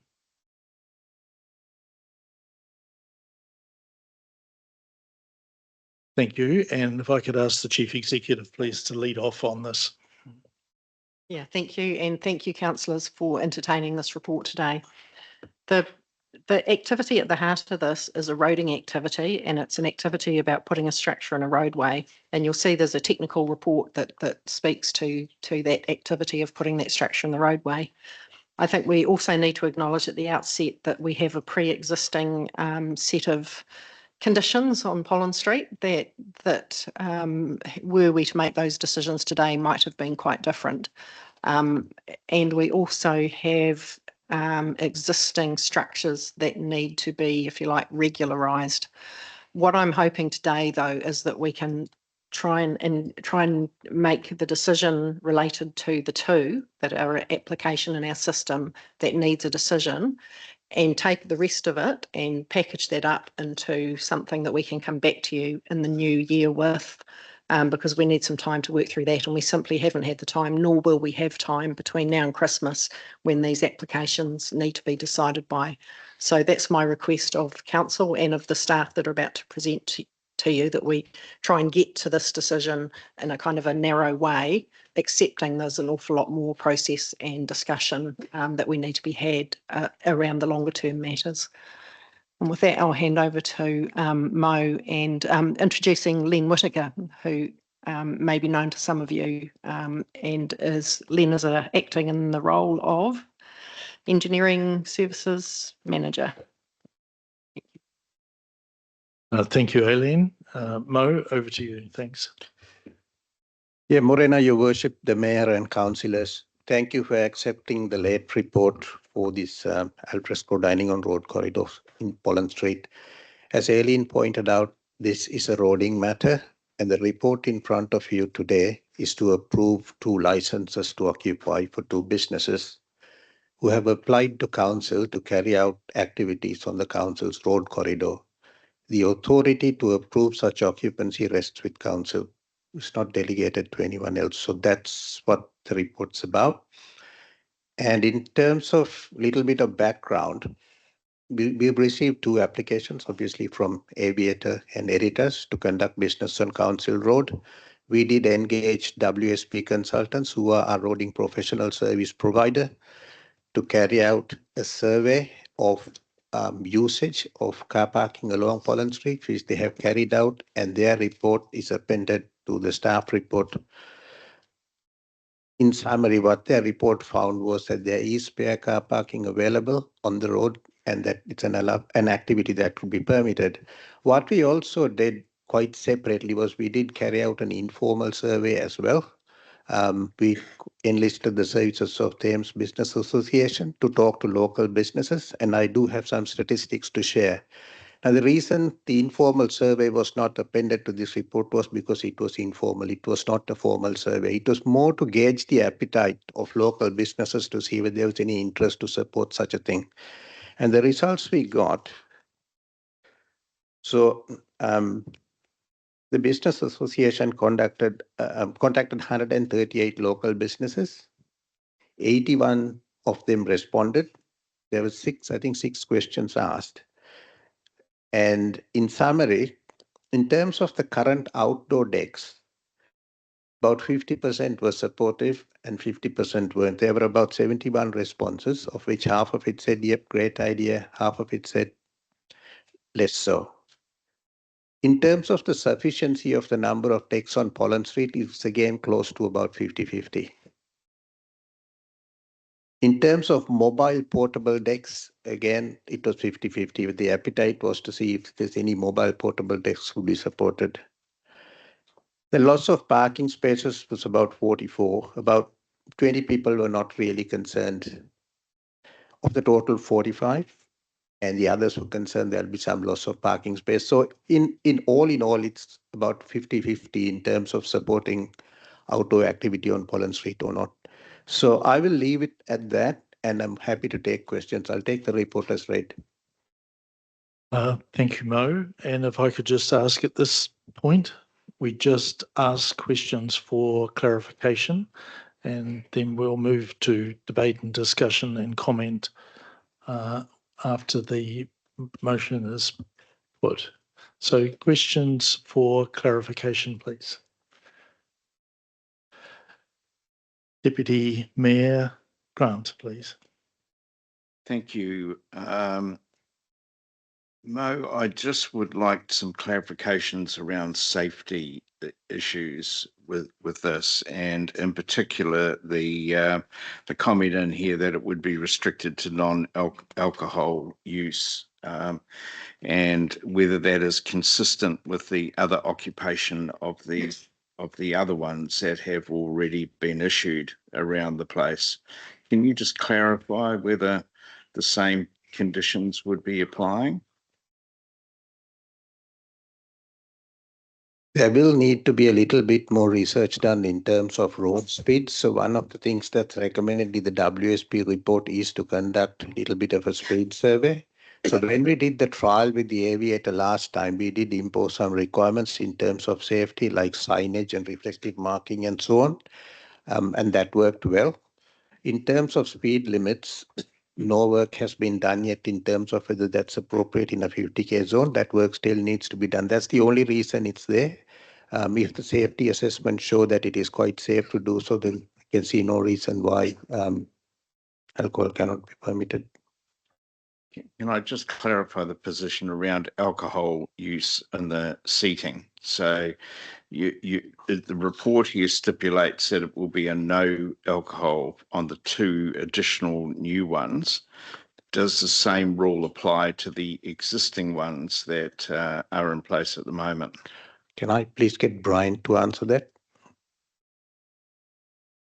Through you, Mr. Chair. To my knowledge, the 2 current operators in Thames that are operating on the deck-like structures won't hold an alcohol license, so that question hasn't been asked, but it is fairly normal for alcohol to be part of outdoor dining.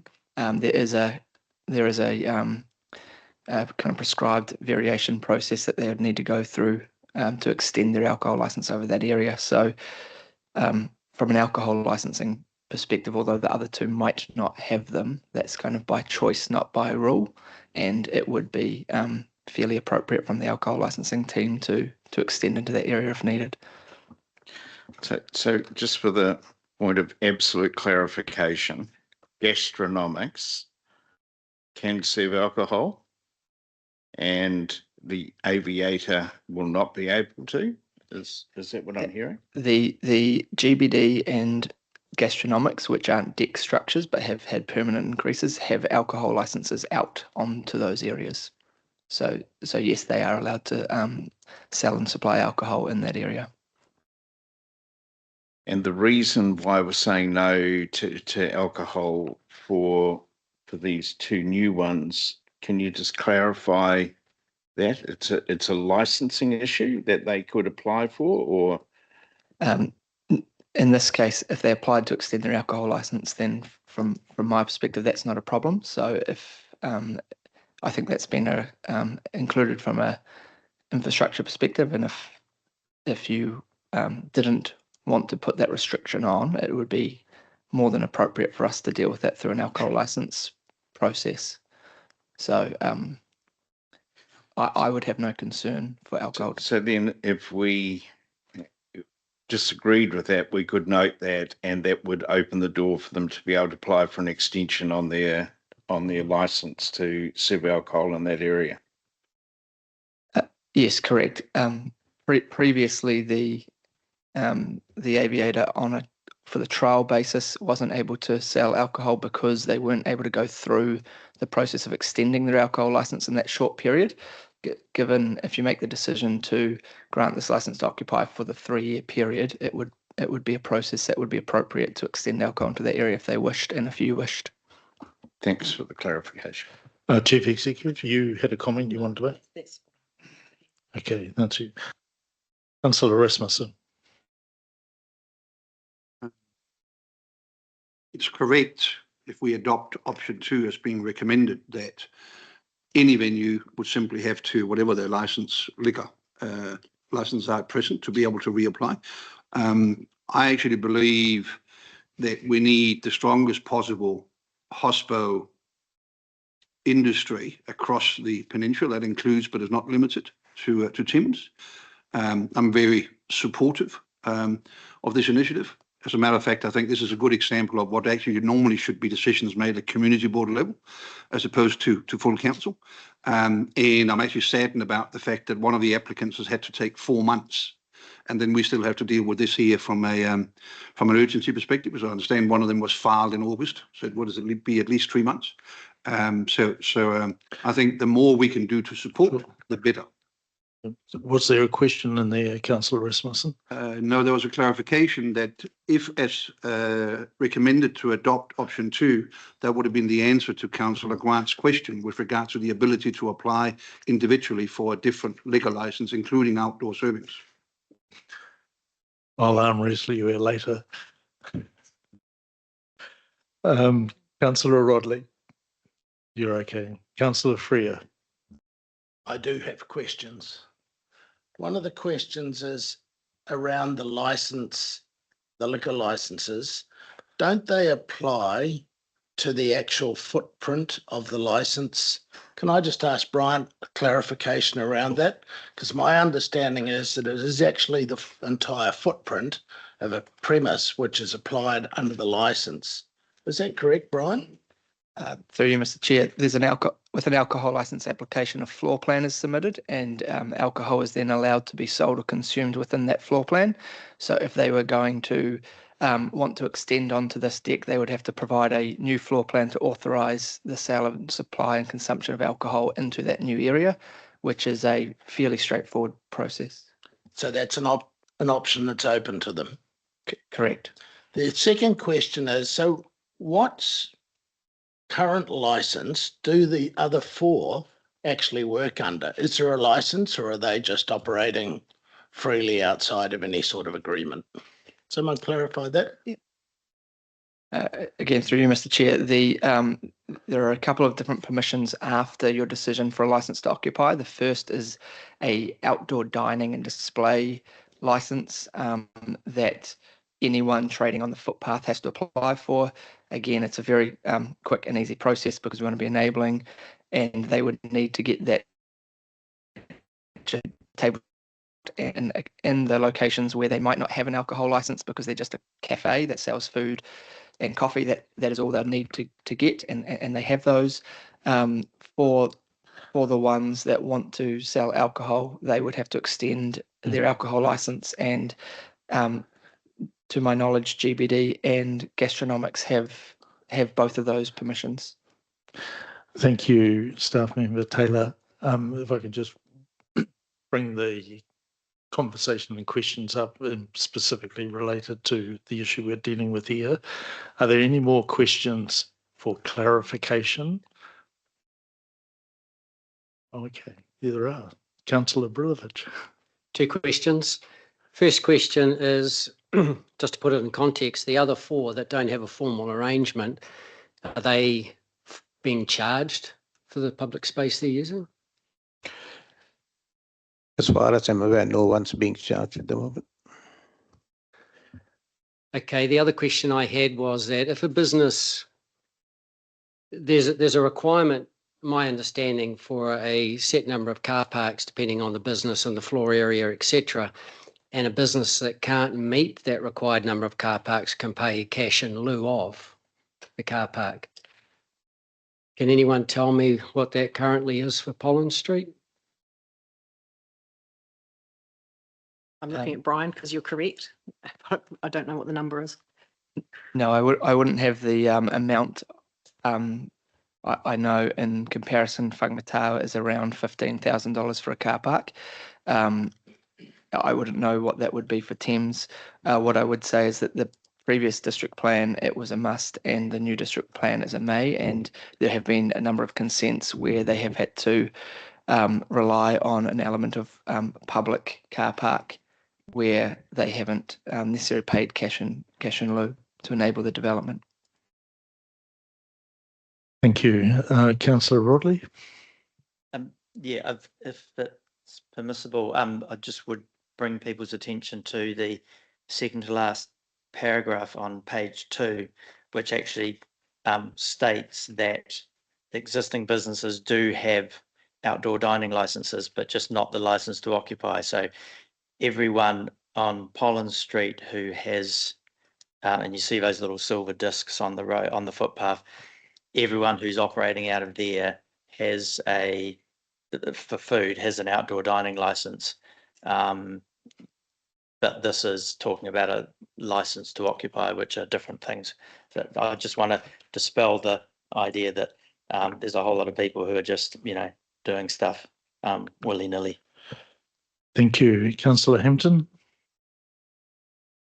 Thank you, Mr. Mayor. There's been some talk on this subject that leads into what I wish to talk about. I'll apologise in advance because I've actually got a lot of points to make. Councillor Hampton, could I just ask at this stage questions for clarification? We'll then move the motion and then we'll open up for discussion and debate, at which point I'd be asking the board chair to lead off that discussion. So we've got quite a journey to go on yet. Okay, well, I'll start with the clarification, though, of Councillor Rodley's statement. Those outdoor dining licences apply to the pavement areas, not to the road. So those licences actually, those 5 additional licences. So the other thing that I'd like to clarify now is that there's one licence which is missing off the report, which I believe we should be adding, which is Bill and Bean at 202B Mary Street. So those current outdoor licensing, I'll use the word, are not necessarily legal on the road as they currently sit, but this report also proposes that they be revisited in the future. That's fine. Thank you. You have another question? So, not yet. Question for clarification from the report writer. Yep. Sure. Okay. So my next question is around consultation. The infrastructure manager, Mo, has given us the feedback from the informal Thames Business Association survey, which was useful. It's 50-50, which is pretty much what I hear on the street as well. But I'm interested to hear from the board chair and also councillors Rodley and Sinclair, who have been part of Grahamstown engagement in the markets about whether there has been any informal pros and cons about the existing dining decks. And so what I'm trying to establish here is what consultation has been undertaken formally or informally, and to get an idea of support and otherwise and where that sits. Thank you. Any other questions for clarification? Okay, there being none. Oh, Councillor Smith, sorry. Thank you, Your Worship. I apologise if this isn't within the scope, but I was just curious to know if this is a standard fee district-wide, the 375. I'll carry on with my next question. It is not a standard fee. We looked at what other councils used and we looked at Tauranga. So Tauranga charges actually double, and that's a very significant metropolitan urban type area, and we rated that to suit something of the likes of Thames as starting point. But having said that, councillors are at liberty to set rates. It's within their delegations to set fees and charges if something else was more appropriate. Thank you. have a follow-up question? Is that possible? Okay, May I have a follow-up question? sure. Yep. Yeah, I was curious to know about rates, and does this, with the commercial rates that businesses pay, would there be any impact on that, since they've effectively added a whole lot of area to their business? Does that get reflected in the rates and the value of their business? Can I please refer that to Peter Bridgewater or Una? Thanks. As far as I'm aware, it doesn't in terms of the way we currently capture it, but we could look into that further. Okay, thank you.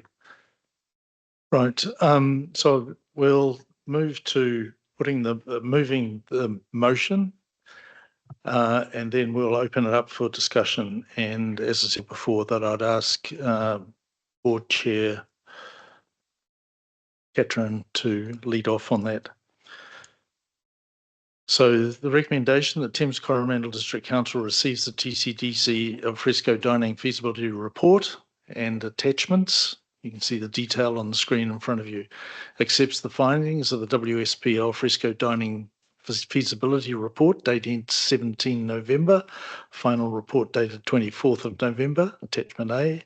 Approves the occupancy of 25 square metres each of Council's road corridor on Pollen Street, Thames, by the Aviator Limited at 707 Pollen Street, Thames, and Little Toke and Eritas Tapas and Taco Bar at 720 Pollen Street, Thames, to conduct alfresco dining from the 15th of December 2025 until the 30th of June 2028 under a license to occupy agreement with Council, and the charging of a one-off application fee of $500 plus GST and annual fee of $375 plus GST from these two businesses. When item 4 approves the annual fee of $375 be prorated for the remainder of 25-26 and inflation adjusted in future financial years.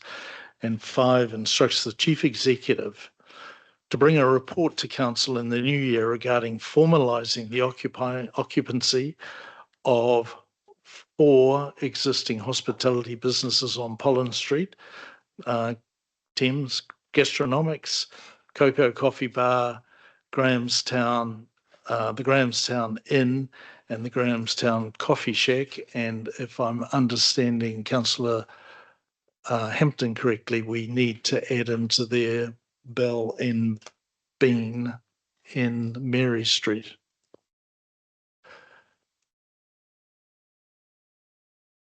Do I have a mover for that motion? Deputy Mayor Grant, thank you. A seconder? Could I just suggest a small amendment to the to this? Okay. Is that possible? Sure. On item 2, could we note that we allow the question of licensing to be referred to the licensing committee, or words appropriate to that? Because it is a recommendation in the WSP that there be no alcohol, and I would suggest that for alfresco dining, it would be appropriate to be able to have a drink with your meal, right, and that should be dealt with by the licensing committee. Thank you. So Councillor Grant, moving an amendment to point 2 to say something. Note that the alcohol licensing application should be dealt with via the alcohol license. Right. So don't they have to be anywhere? Just a moment. Right.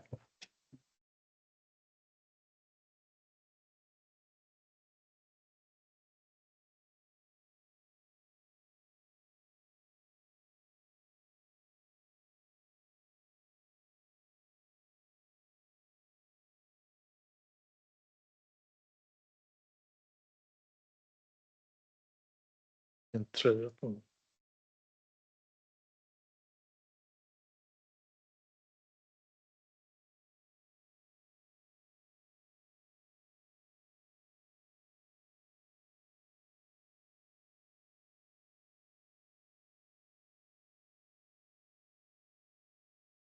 Can we perhaps put it on the screen so that we can all be looking at it?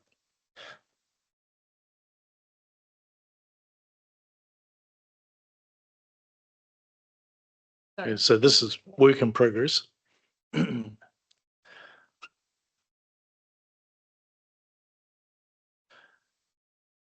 Okay, so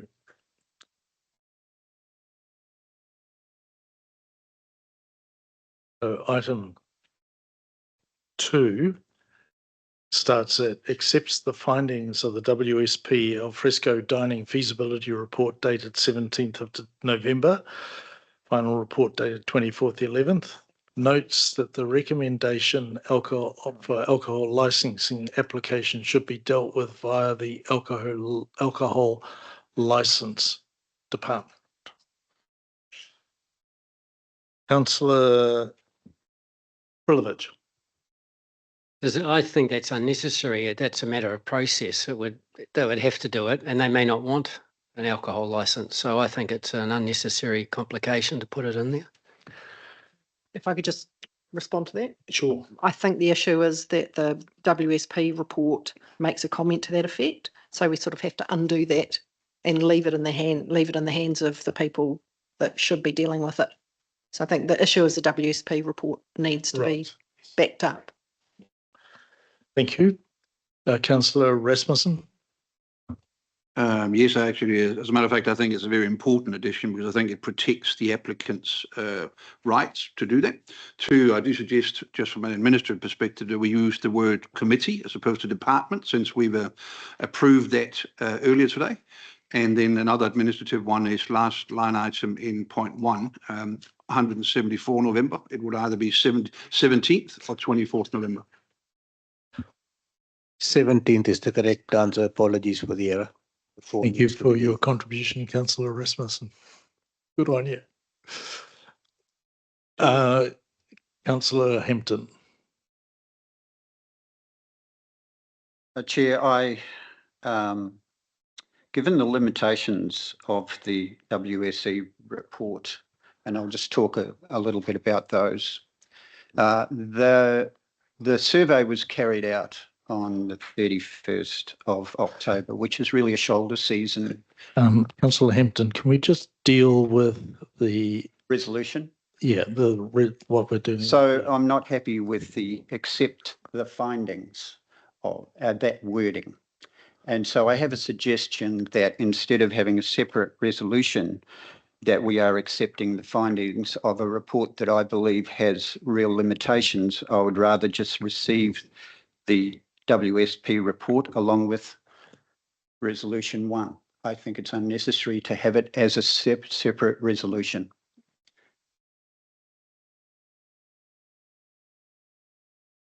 As a mover, I'd be happy with that. Okay. So we are removing,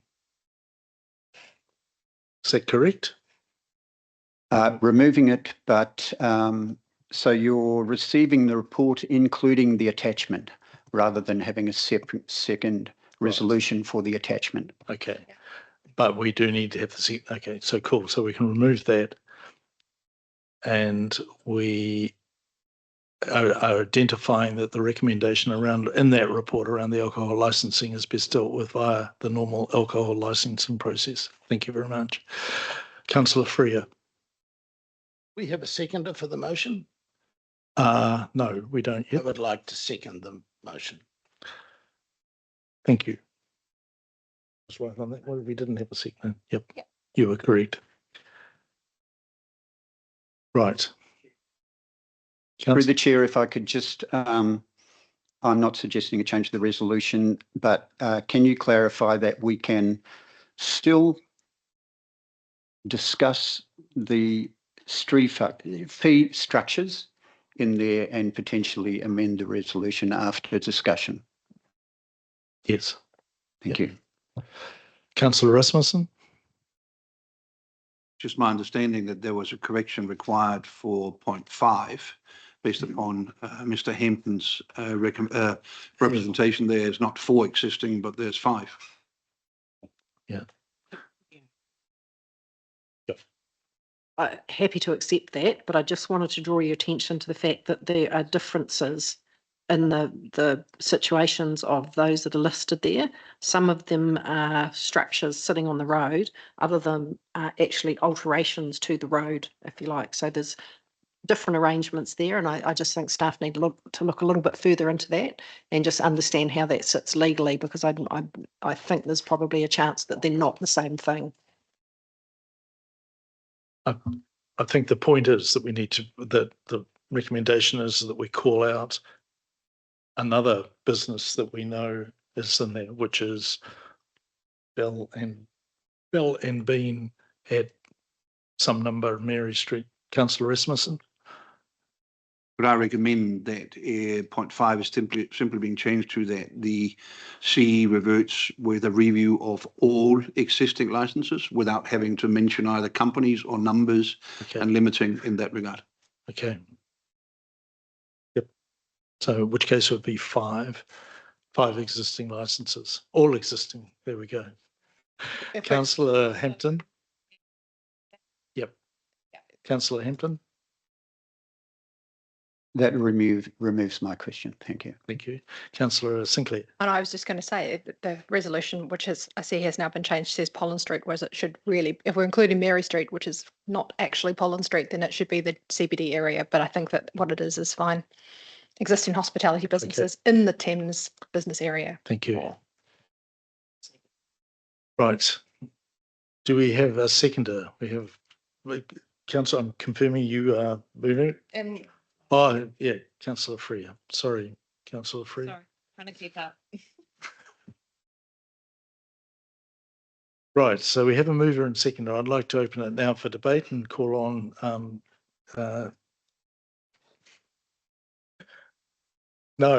call on Board Chair Ketron, please, as this is clearly something that is in your ward area. Thank you, Your Worship, and thank you for the opportunity to be able to speak. First up, Board Chair at this triennium. Let's hope it works out well, both to you and I. So I just want to quickly do a little background run on this area that we're talking about, being Thames. Could I, just with respect. Yep. Have you any idea how much time you'd be wanting to? I've got 4 pages of notes on one of the council supplied notebooks. So I should be able to read it reasonably quickly, bearing in mind that I've sat through everything else already today. Thank you. Right. So just give you a quick breakdown. Thames is broken into 2 parts. You've got Thames and Shortland, and you've got an area called Grahamstown. And the area we're referring to in this application is in Grahamstown, Thames. Grahamstown is quite a prominent area, and in fact, in the 1990 council, which I was a member of, or 1992 council I was a member of, we brought in an expert to look at this area by the name of Di Stewart. And it was recommended that Grahamstown be kept as a separate heritage precinct away from everything else. And Di Stewart quoted the fact that there was the best collection of 19th century wooden shops left in New Zealand.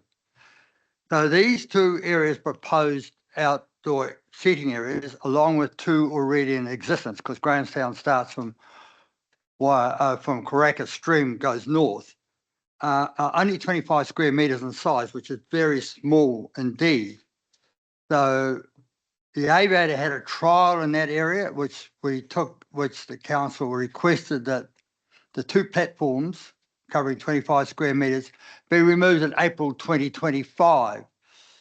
But the area is well utilised prior to taking those tables out, and they ended up having a petition, albeit on Facebook, saying that what a shame that the council had asked them to be removed, and they were really appreciated by a large number of people.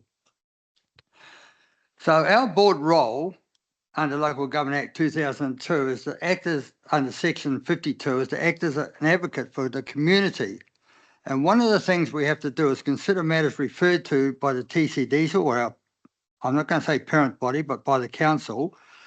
And to that end, I thought best that probably I have a consultation, because this didn't come out to 1840 last night or 20 to 7. So I rang all the board members, of which 3 appointed members sit around this table, and I must acknowledge I must acknowledge the board's deputy chair, Rob Johnson, sitting down the back. He is my PA as well, so he writes all my notes sometimes. So we had 100% support from the board members. Some had sort of tentative, but the actual 4 elected board members are 100% behind the project of putting it in. So that sort of takes away any thought that this may be something which is happening without the board acknowledging it. No, the board is 100% behind. In fact, the board has been working on the aviators side for over 2.5 years through the Thames Business Association, bringing the aviator into Grahamstown. And it's been a tremendous boost to Grahamstown, and it's brought a lot of people into that area. So we want to maintain that momentum we've got going forward. And I know that most shops in Pollen Street, for example, have items on the footpath for selling, and as do Eritas and Aviator. They have chairs and tables out there. So this really is just an extension from the footpath out onto the road area, albeit it is a road, and these people will pay for it to use it. So one of the things that's been coming up is about alcohol and the consumption of alcohol. In the first trial period, there's no alcohol on the tables at all for Aviator. And I look on page 3 of the report that's come to council, and it does say that to occupy the road corridor be restricted to non-alcoholic use only. The word only is critical here. Only until a formal policy/procedure be developed by council for conducting outdoor dining activities in the road corridor. So there is provision there for alcohol to be served at those tables. And people often wonder what benefit the community gets out by having outdoor seating and things like that. And I just would like to take a small moment just to talk about in Wellington, where they come up with and this is their thing under parklets, and it's freely available for people to come and see. Board Chair Catherine, sorry to cut across you, but could you just keep the discussion to... Yeah, this is about the benefit for Grahamstown to have a parklet there. It creates more interesting, attractive streets, safe for pedestrians, park users and motorists, support businesses by creating more space for outdoor living, improve accessibility on footpaths by allowing outdoor dining furniture to be located on the footpath, support social, cultural, recreation and social intercourse, and does not create problems for pedestrians walking past. So I just finished the last thing. So this project of having two applicants for putting outdoor seating in Grahamstown, this is a no cost thing to Thames-Coromandel District Council other than the reports, right? The case of the Aviator, they have made their own seating arrangements, benches, and they've got them stored around the back. So I believe this will bring more visitors to town, create a sense of vibrancy and goodwill, showing the council in a positive light as to how progressive council is in supporting local businesses in our town. Thank you. Thank you, Councillor Catherine. Councillor Sinclair. I wouldn't want to be a councillor. Yeah, you've just settle for board chair. I wanted to respond to Councillor Hampton's question before we asked the 2 councillors who his colleagues. And in terms of the market stall and what people were feeding back, it was very much in line with what the TBA survey showed, and with vehement opponents, about 50-50, with vehement opponents and vehement passionate lovers of them in equal measure. But I had a question about some of the unintended consequences of this, and I'm thinking particularly immediately outside Little Toke, or 720 Pollen Street, the parking space that is immediately adjacent to the sort of out area that you step. There's probably a name for it. I don't know, the bit that comes out where the pedestrian crossing is. Immediately to the south of that, the parking space that's there is actually not a parking space for a car, it's 2 parking spaces for motorbikes. And so I wondered if that had been taken into consideration or whether that could be moved and demarcated. And I'm sorry, it is anecdotal evidence that I've got is during the really busy periods, the bike parking, which is immediately outside the old cinema, also gets taken up by a car quite frequently. And I could send you lots of photos if you were that way inclined. There's no bollard, just painted lines on the ground.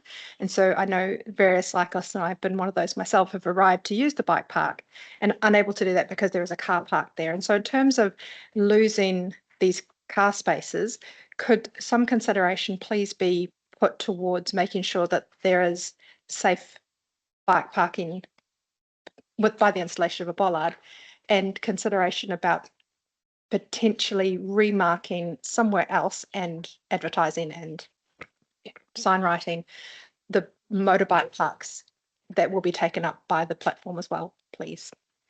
Thank you, Councillor Sinclair. Councillor Hampton, is it? Hampton, Councillor Hampton. Thank you, Mr. Mayor. I want to briefly talk about this actually reflects the 50-50. The dining decks, as they've been previously known, and the licenses have a bit of a patchy history in relation to due process and due diligence in this town. So I think it's important that we do some due diligence in this meeting to make sure that we're considering all of the important considerations. Basically, what we are considering in making this decision is a value proposition of car parks versus alfresco dining. And the applications really propose a change of use of the car parks. So we need to consider the value of a car park, and car parks are valued, they are funded by the ratepayer for a particular purpose. Car parks are the asset of the entire public. They're the asset of the shopping public. They're the assets of all business owners, not just hospitality. And there has facts. So I think we need to take it seriously when we are considering change of use of a car park to alfresco dining. It's more complicated than changing a paving area. The financial value of car parks is well recognised in Council's district plan and the development contributions policy, where there's a calculation, and I couldn't tell you what it was. I think Tony asked earlier whether there was a value, and Brian suggested maybe $15,000. So there's a principle within the district plan of exacerbator pays principle, which is when you make a change to something, and if it changes demand for an asset or causes an additional cost, that cost is borne by the exacerbator, the people who are triggering that change.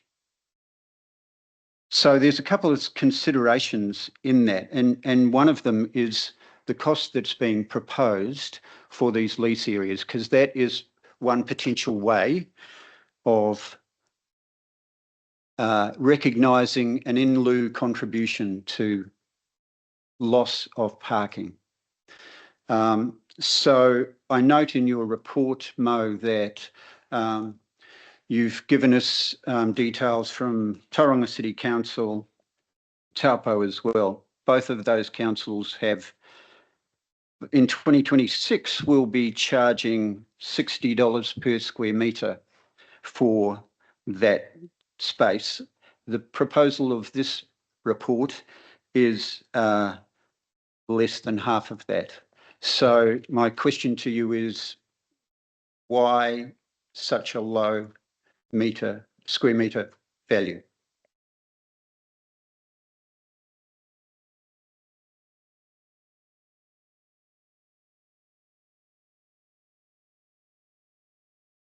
Through the chair.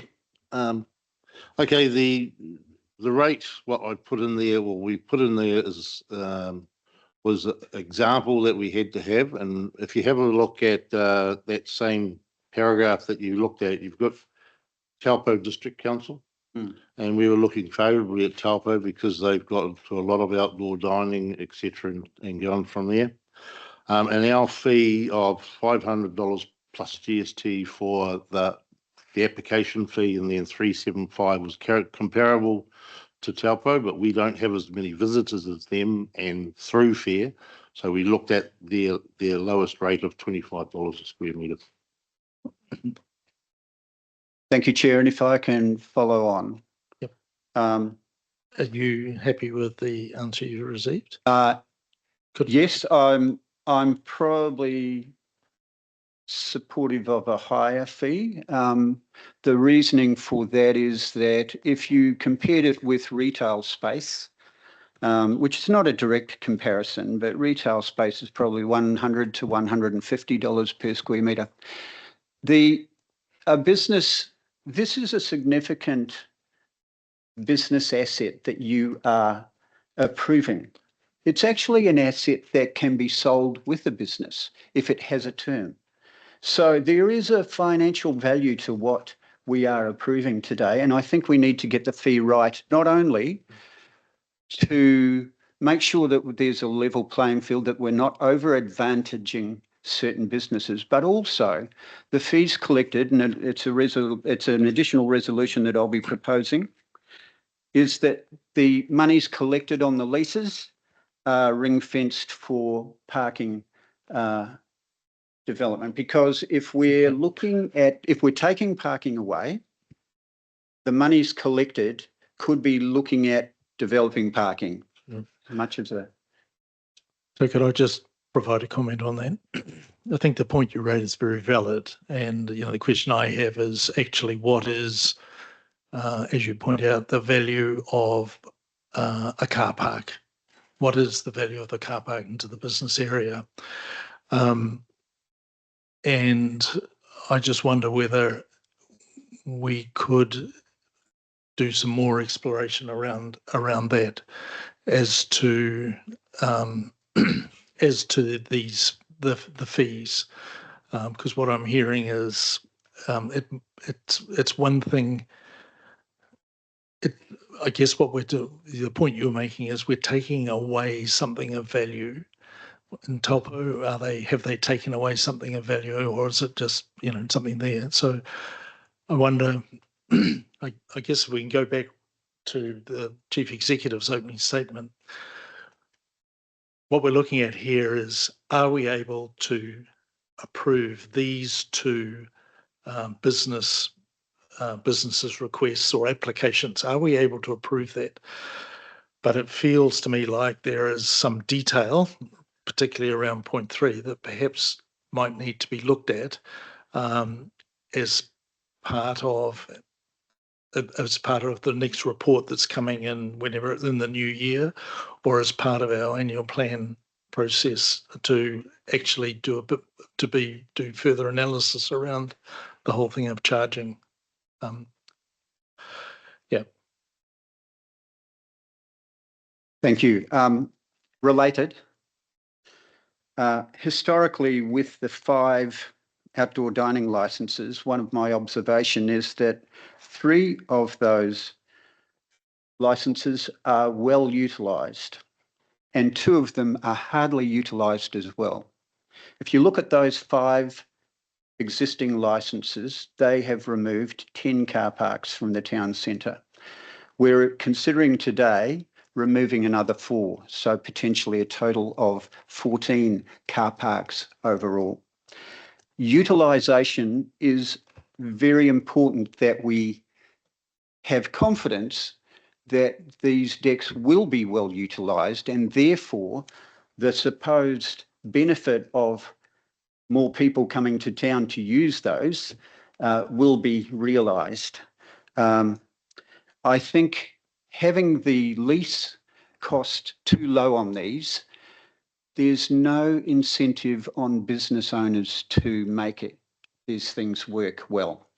I think that if you ask a business owner 12 months, 24 months down the track, and they're paying very little for this asset, whether they want to continue, if the price is too low, they will say yes, whether it's being well utilised or another. So they're only, a benefit is only realised if they're well utilised. So I think the low price works against that. Thank you. So did you say you had some recommendations or potential changes to this resolution that you would like to put forward that we can vote on? Yes, so the first one is I'd like councillors to consider in this discussion whether the price as proposed is right. I'd like to put forward that the lease costs are allocated to the local roading parking budget so that that money can then be utilised to replace the parking that is lost. Additionally, I would like to see as a forward action instructing the Chief Executive to formalise the parking in Service Lane in Mary Street, which adds an additional 9 car parks to the town centre, and I'd suggest a 120-minute. So to investigate that, not to actually. Okay. And third and finally, investigate optimising parking in Martha Street in Grahamstown. And these extra resolutions will give some comfort to those who would be concerned about the loss of parking, that we are looking to create more parking in the town centre. Is there a way that the things that Councillor Hampton's talking about can be incorporated as part of the next step? So general rule is report arrives, it assesses options, it gives recommendations. And so making resolutions within that kind of scope is all good. When it starts to go off into other things, we need to bring back another report to allow that decision to be made. I'm liking the thinking. I mean, no issue with the thinking, but I'm also thinking these people are also paying dining licence, that we have fees and charges for dining licences, which is $120 each plus $20 per square metre, in addition to what we're proposing here. So my recommendation would be that we take the suggestions, go away and consider them in the whole, and come back with a proposal that's sort of more fully researched from our perspective, and put that on the table. Right.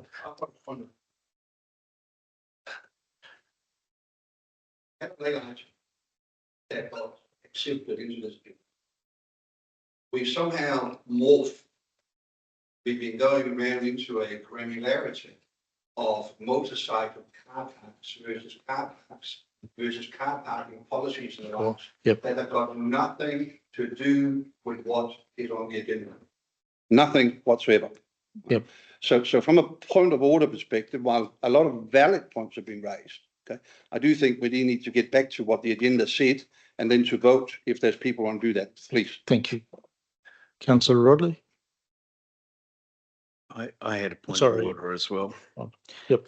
And my point of order is that is not the process here, that there is a motion already on the floor, and we are either accepting that there is an amendment to the motion, which would then get tested to see if it is supported or not, and then we revert back to the original motion. So it just feels like we're making things up as we go. Okay. Can I ask a question completely unrelated to this? And that I have a flickering light bulb directly above my head, which is really annoying. Yeah. Are we allowed to have an adjournment so that somebody can come and remove the light bulb? It's just very annoying. And I was just suggesting that we could find somebody who could remove the flickering light bulb from directly above my head, because it's really irritating. No, Rob, don't get on the chair. Is that allowed, or I can probably put up with it, but I just wondered whether. Okay. Okay. Okay. Same position. So we have a motion that's been moved and seconded we've had some discussion. The question is there an amendment to that motion? And Councillor Hampton, are you moving an amendment to that motion? Yes, I'm happy to move an amendment to motion 3, resolution 3 and 4, which proposes that the annual fee, I'll seek some advice here from the Chief Executive. Either we raise it today, or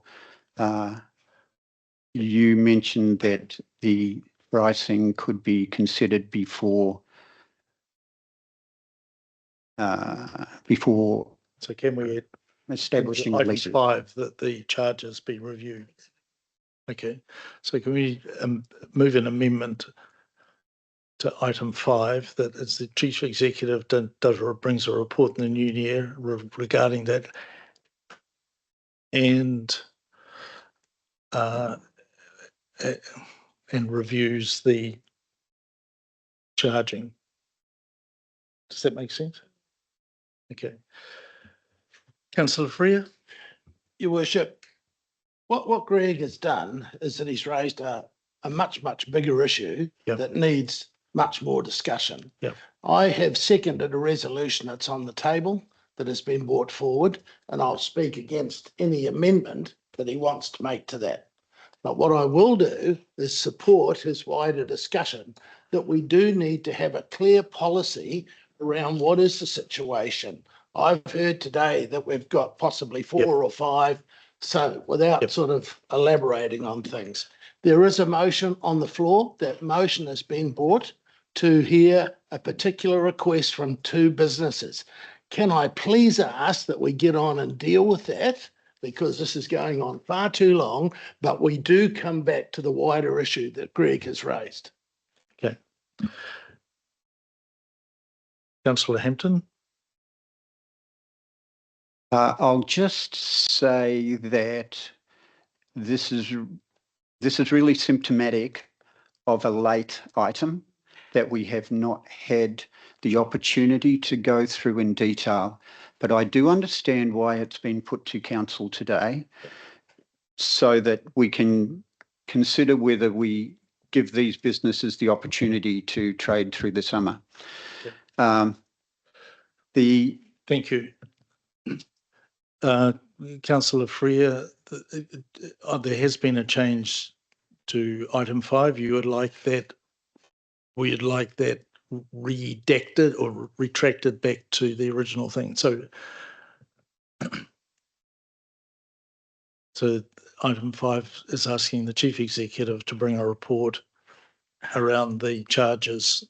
Just a point of order. Again, yes, I think you have a motion, an amendment to a motion, and that needs a seconder, and then it needs to be voted on to decide whether it will stand or not. Okay. All right. We have an amendment to the motion, moved by Councillor Hampton, seconded by Councillor Smith. And the amendment is that the licence document charges be reviewed as part of that. Any further discussion on that matter? Mo? Thank you, Peter. The last part of the revised resolution 5 contradicts with the last part of the resolution 4. If the amendment of resolution 5 is to remain, then I suggest deleting the words inflation adjusted in future years and replace that with reviewed annually by the council. Then the two line up with each other.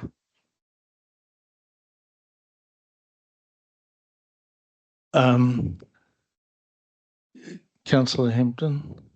I'm sorry to complicate this further. Although the inflation adjusted for each year is currently being taken at, the other question would have been around the inflation is which indices would you have applied those increases to, because that makes a difference as well. The indices are published by Statistics New Zealand. They come out every quarter. this the same as what we use for construction works and other works in council? Yes, and there are a massive range of indices, and it's not specific about which Okay. one you would use. Chief We Executive. haven't got down to that level of detail, I'm sorry. Chief Executive. Okay, number 4. Approves the fee of that to be reviewed and as part of the fees and charges with the annual plan, and then remove the last piece. And the reason I'm saying this is because this doesn't stand in isolation. There's a bunch of others. So why would we review one and not others? So approves the annual fee to be reviewed as part of the annual plan, and then delete that last license to occupy part. In the annual plan. And then remove the thing from item 5. Remove the thing from item 5. Okay. So just to clarify, there are more than one, and there's also some decisions we're going to ask you to take around dining licenses as part of that. So there's a much more complicated thing sitting behind that you don't need to know about that yet. And Councillor Hampton, your amendment, which is yet to have a seconder. Sorry? Oh, that's right. Okay. So Councillor Hampton, are you happy that the change that was proposed for item 5 gets removed and gets replaced with the line in item 4? Chair, yes, I'm happy with that. There is one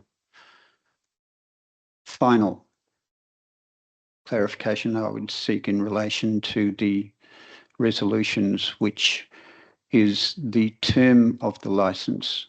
In the report, it suggests that the licence be approved for a term of 3 years plus 1 plus 1. So we will be locking these 2 licences in for a period of 5 years. That term is not reflected in the resolution. So does that mean that that term is not going to be in the licence? No. The 1 plus 1 needs to be removed. Sorry. It's 3 years until 30 June 2028. For clarification, does the term of the licence need to be in the resolutions, because it's not currently, I don't think. It says, well, it says from the 15th of December to the 30th of June in number 3. Apologies. Yep, that's fine. Councillor Rodley.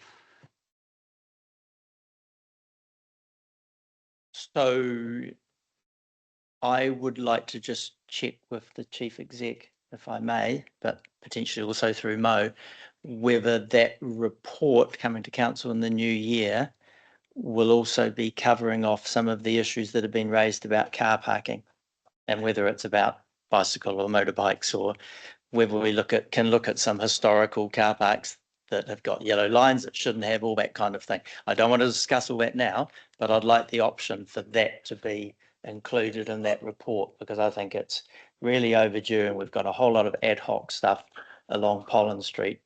And if that finds us half a dozen car parks, that would be great. So I'd like permission for that to be part of that report. The second point is, my son does own Bell and Bean Cafe, excellent Italian coffee, and I will therefore be abstaining from the vote on this. I do have no pecuniary interest, but there's a perceived interest, so I won't be voting on this.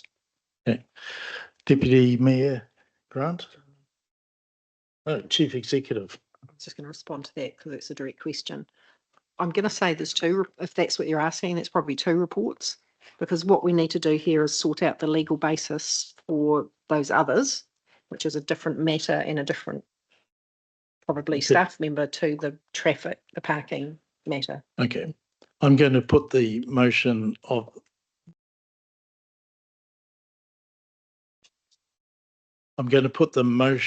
the amendment, which has been moved by. I could simplify things perhaps. I'm just looking at my seconder. I think we would accept those changes that are there now. So we could just revert those changes and then put the motion if you want. Councillor Brilovich. There's a whole lot of issues in this. I'm wondering whether it actually needs a policy so that staff can do it without going through council. And I've got some other things here. So I don't know if you want me to speak to them now or you want to get that out of the way, because it does kind of affect that, but I think we should maybe tidy that up and get back to a clearer playing field. Okay, so what we need to do is to make a decision on these two businesses, which is what this resolution is about. Okay, if we're talking to that, then I have a few points. One is, if you take RMA as an example, that a property owner does something and it affects the surrounding property owners, what's the effects on the surrounding businesses losing those car parks? And if I was a business owner and lost 2 car parks in close proximity to my building, I would be pretty angry. Or I would be out there, if I was a food business, applying for the same. And where does this stop? Really, I agree with the Fleming. We're trying to entice tourism and stuff in, and to create that ambience, I think that everybody would want down there. And I note the board chair saying that it's a historic area. What's going to be constructed there? Is it going to be in line with that historic area, or is it going to actually detract from that area? It's another consideration. There should be a review clause if you're doing that. I heard the mention of dining license. Don't tell me that this council requires dining licenses for restaurants, please, because that is total overreach. If you own a restaurant, surely you don't need a dining license. Anyway, I'd like to know what the report costs. Consider it's going to be 40 years of charges on that basis to recoup the cost of 1 park space, let alone 2. And the report, it could have easily have gone to the community board for their feedback and actually for them to make the decision, not council. So the report costs, I don't know how long it's going to take to recoup that.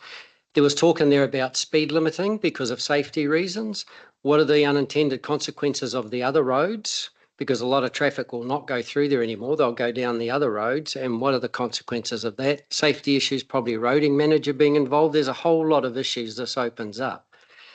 So, yeah, I'm undecided as to which way I'm going on this. Thank you. And I hear the point you raise. Councillor Rasmussen. I just want to raise everybody's attention to the fact that if we adopted that resolution as is the one, we are setting a legal precedent for anybody else who would like to apply under the similar conditions in the future. Because if I was a hypothetical applicant and some of my competitors or co-business owners have done that at the same time, so you just need to consider that carefully before you decide to go down this path. Thank you. Any other comments? Councillor Smith. Yeah. Thank you. I'm just wondering whether, I'm not sure what the process would be for this. You have to forgive me, but there is an option 3 in the report, which is do nothing at this stage. And what I'm hearing is that a lot of us around the table have raised important points. So could we receive the report and take option 3? Okay, well, we currently have a motion which includes all those. It's been moved and seconded. So moved by Deputy Mayor Grant and seconded by Councillor Freer. So that's the motion that's on the table that we will be voting on. Councillor Hampton? We want to get to voting on this, I'm sure. I just want to refer to the concerns about precedent and what happens in the future. I think they are covered off in the report by the review by staff of future licenses. So I think those concerns about precedent and numbers of future applicants becoming beyond what we could conceive can all be dealt with the policy which is going to be developed in the new year, which is in the report. Thank you. Thank you. Deputy Mayor? I just want to have my right as the mover of this to be the last speaker on it. So if there's no one else, I will take that right. Very good. Thank you. Look, I am supporting this, and I am doing it because I think that it is disappointing that it hasn't gone through a more robust process to get to where we are today. I acknowledge that. I think also that there is a lot of expectation on the council to be able to consider matters and make some decisions, and it's so easy to find reasons not to make decisions rather than do our job of considering things and then making those calls. And, if you look at our district is one very strongly based around hospitality and visitors coming into the area. And here we have a request that will add Alfresco dining to an area which has got a great historical importance, and it would be something that I think would add a lot. And we will learn lessons, we will learn and develop, and we've got a number of things that we need to take away from this and reconsider so that we can improve some of the decision-making processes and the wider issues that I think that Councillor Hampton has raised as well. So in moving this motion, I think that the considerations that run strong for me at the moment are around the need to make a decision, because this has been sitting around for a very long period of time. It has raised a lot of issues, and I think it demands a decision from council. And the second point is that I think it has also raised a number of process issues, which we need to learn from and build into what we're doing for the issues going forward. I think everybody has raised some valid points, but I think it's now time to make a call and support something that has been introduced in part and has operated in Pollen Street for a number of years, and we have 2 additional businesses wanting to take advantage of it, and we should support that. Thank you, Deputy Mayor Grant. Right, we're now going to put the motion. The motion is, as you see on the screen, the Thames-Coromandel District Council receives the report, notes attachment A and the recommendation around alcohol licensing application is best to be dealt with via normal alcohol license process, approves the occupancy of those 2 places and with the fees that are proposed. 4, approves that annual fee and that it will be reviewed as the fees and charges as part of the annual plan. And 5thly, instructs the Chief Executive to bring a report to Council in the new year regarding formalising the occupation of all existing hospitality businesses in the business area via a licence to occupy. Moved by Deputy Mayor Grant, seconded by Councillor Freer. All those in favour, say aye. Aye. Against? Abstaining? 1, 2, 3. We'd like that abstention to be recorded. Cool. The motion is carried. Thank you. Could I just make a comment that I think you probably get a sense of the frustration that this process has been. Part of it may be the chair's incompetence, but part of it, I think, is that we're dealing with actually quite a big matter that landed on us very late. And the questions that we have and the concerns that we have are, I think, a reflection of that we're dealing with quite a significant matter with little opportunity to process it and what have you. So I think that ends up being one of the learnings we take from that. Right, if we can move on, please, to page 56, item 3.1, And if we can get this done, and then we will break for lunch. So we're item 3.1, which is on page 56 of the agenda pack, the 24-25 Community Satisfaction Survey. And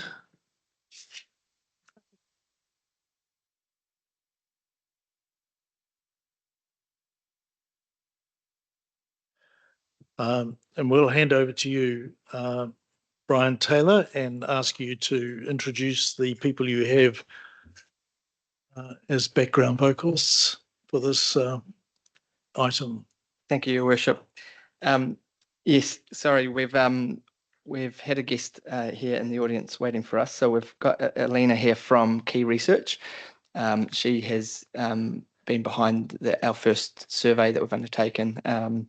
I was just hoping to cover off a few introduction points before we get into it, and I've got the marvelous Kath Quinn here to help me if I don't cover everything. So during the long-term creation of the long-term plan, the council committed to undertaking a perception survey, a residents and ratepayers public perception survey that we hadn't undertaken for some time. The purpose of that survey was to test the perception or satisfaction of the public on our key activity areas. We selected Key Research to undertake that survey for us, given their experience across the country and running a number of these surveys for about 25 other councils. So the benefit is that we get some benchmarking compared to the local government sector. The survey's typically undertaken in 4 waves through the year, so that it's not just one point in time. And we were conscious in our district to include an element of non-resident ratepayers, just due to the demographic, which we might be a little bit more unique than other councils. And I will hand over to Alina to take us through that. However, I am just conscious. Una mentioned, is the electrician going to come? So Alina's presentation is about probably 15 minutes. So we can start and pause, or go for it. Okay. So I'll hand over to Alina to talk further about this survey. Well, good afternoon, everyone. Thank you. My name is Alina. I work for Key Research. I'm a senior research executive, and mostly I'm responsible for things like questionnaire design, the reporting, and analysis of the results. So in 24-25, we undertook the annual residence survey for Thames-Coromandel District Council. As Brian has mentioned, we did have a mixed sample, so we have the old-time residents as well as the absentee landlords. The old-time resident sample was obtained via electoral roll mail-out. For us, we know that using the electoral roll provides the best sample frame for the resident survey, as A, everyone has equal opportunity to participate. B, it's a great engagement with the residents because they receive a postal invitation with their name with the council logo and with our logo. So usually the engagement is quite high. With the ratepayers, with the absentee landlords, we receive a sample from the council, and what we do is we use the demographic profile, the wards that they reside, the ethnicity, and sometimes we can identify the ages through the jobs they do, the occupancies. So we use students to identify the younger age groups. We use retirees to identify the 65 plus. And when we do our mail out, we balance it out. So we want to make sure that whoever we survey are not just all the 65 plus, are not just male, are not just all living in the same ward. So when we create that sample, we balance it out to ensure that the sample closely matches the census, the latest census, so which was right now where it's census 2023.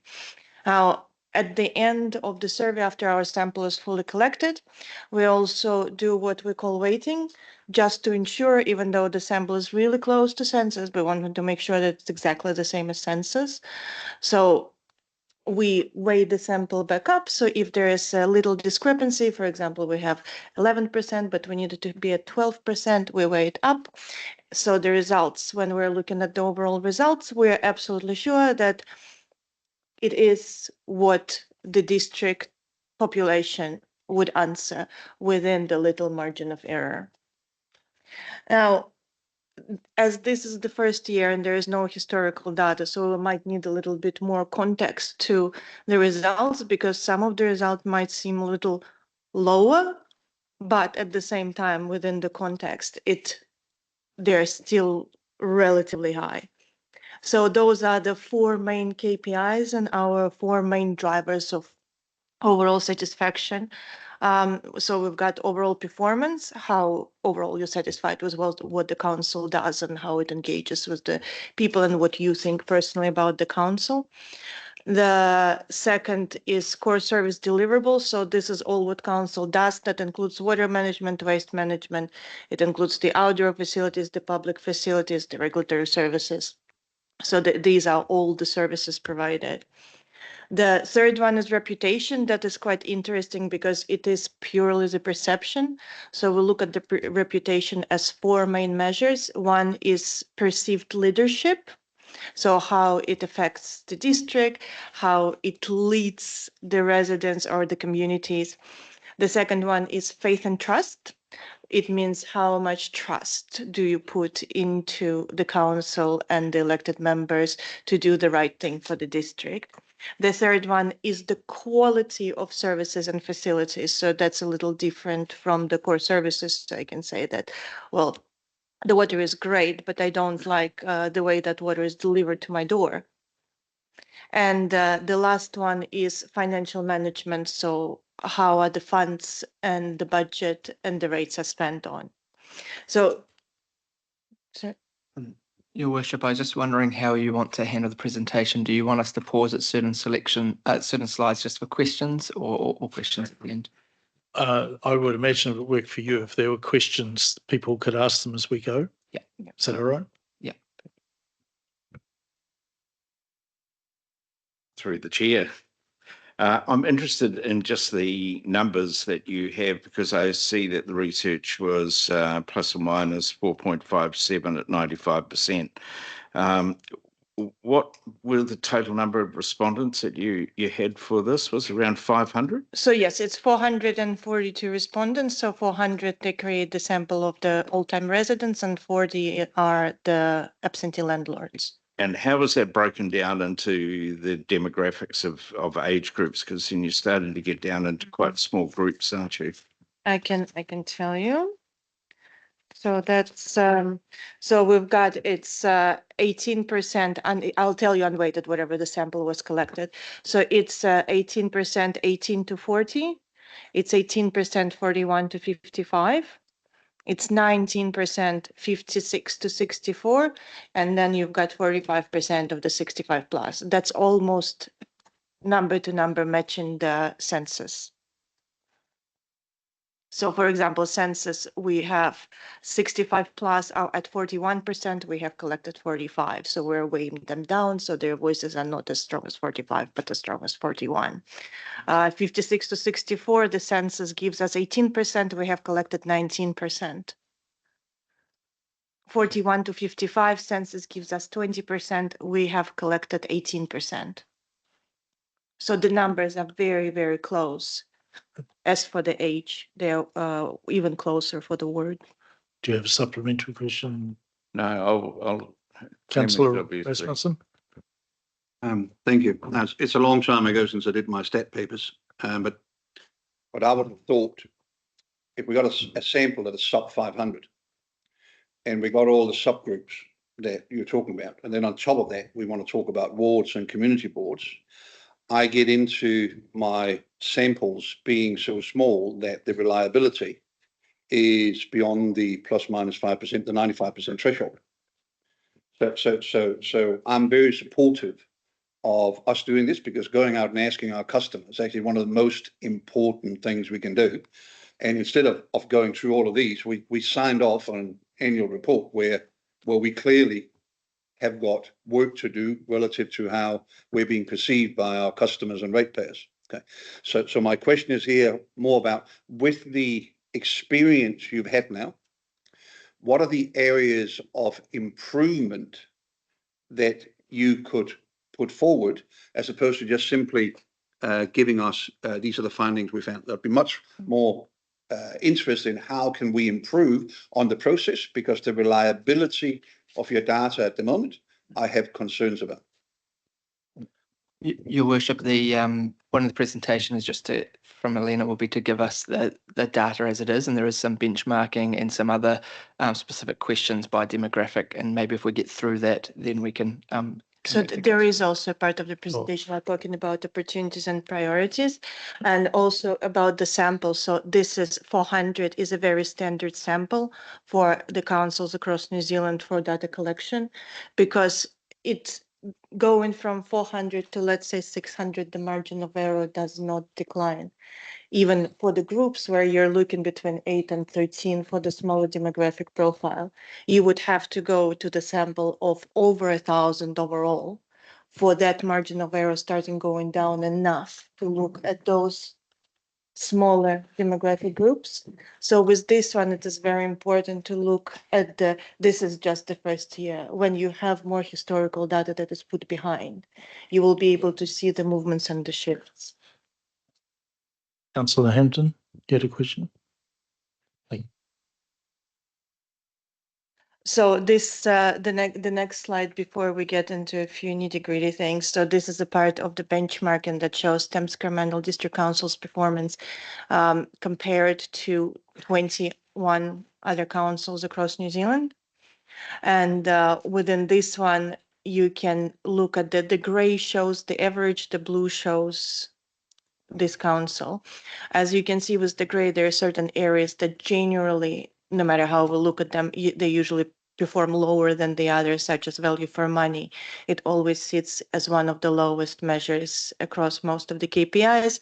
Image and reputation usually sits very low. There is a little bit more to it as well, as we have noticed compared to the last year. Certain measures have declined quite a bit. So, for example, the overall satisfaction across all of the councils in New Zealand last year, it was 44. This year, the average is 41. The most drastic change when it comes to value for money. So value for money was actually rated in 2023, 2024, the previous year.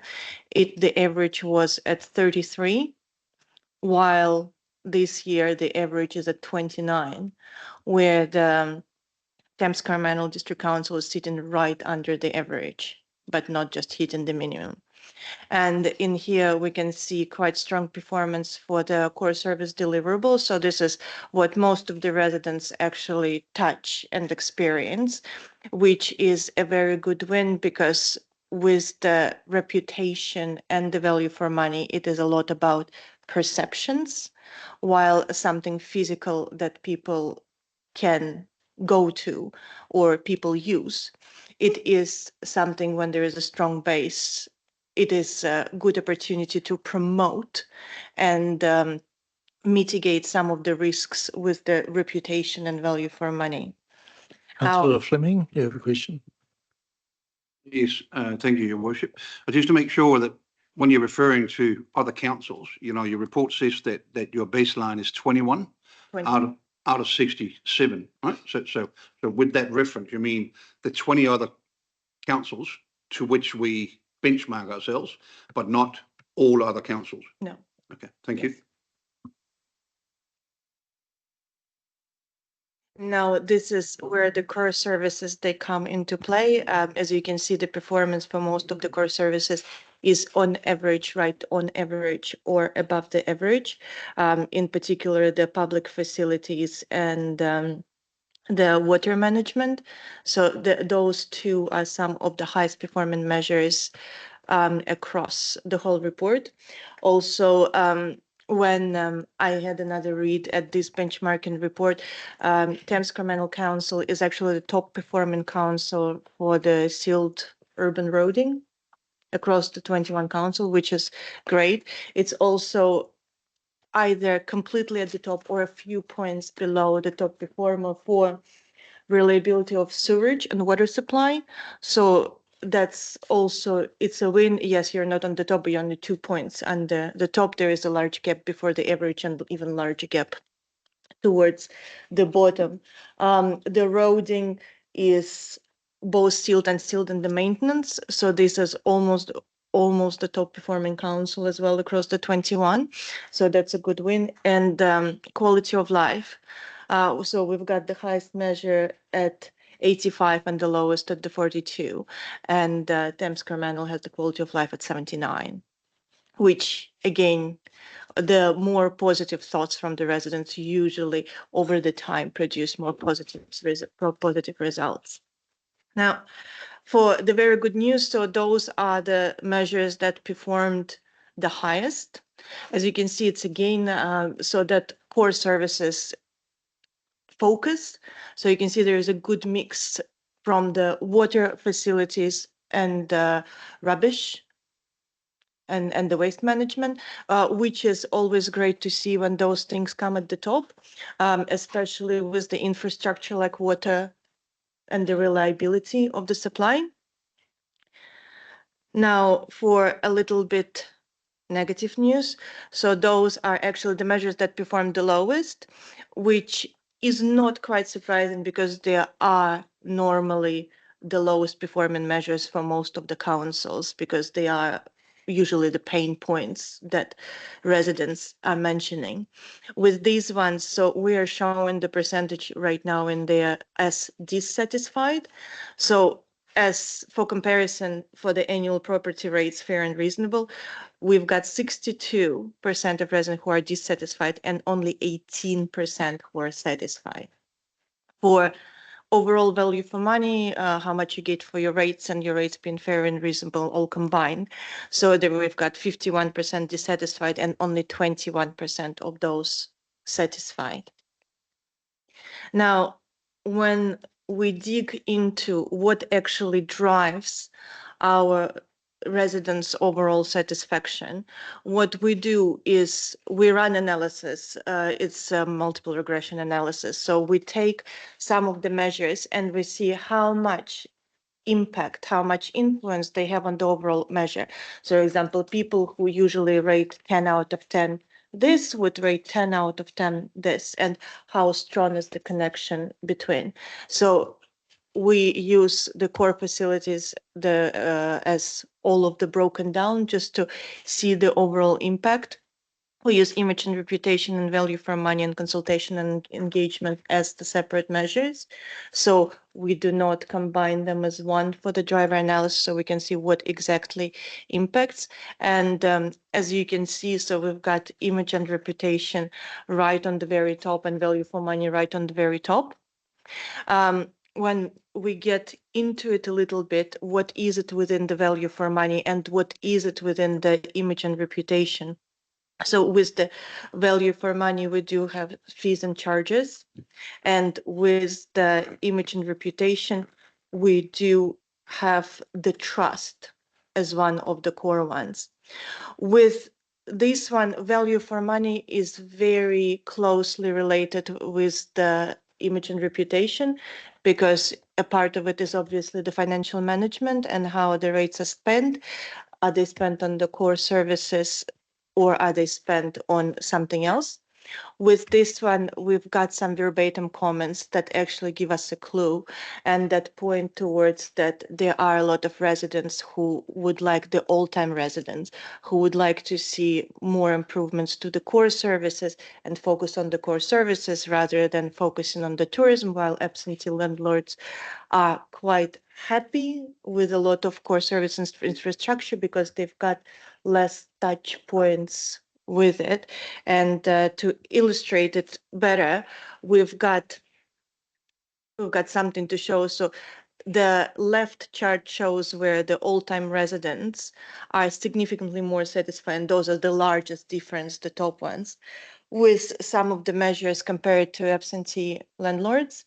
And the right chart shows the opposite. So what are the residents, the all-time residents are quite unhappy, while your absentee landlords are more satisfied with. And then here you can see the difference. So while we are talking about the right direction and the events and the routing, the left one is more about the touch points where the communication and engagement. So are they making requests, the service requests? Are they talking to the staff on the phone? And there is only one facility in there and only one core service that the residents are more satisfied than the absentee landlords. Now, when we run it by demographics, there's obviously difference by age and by ward and by ethnicity. So we won't go into too much details, but it's just as an example.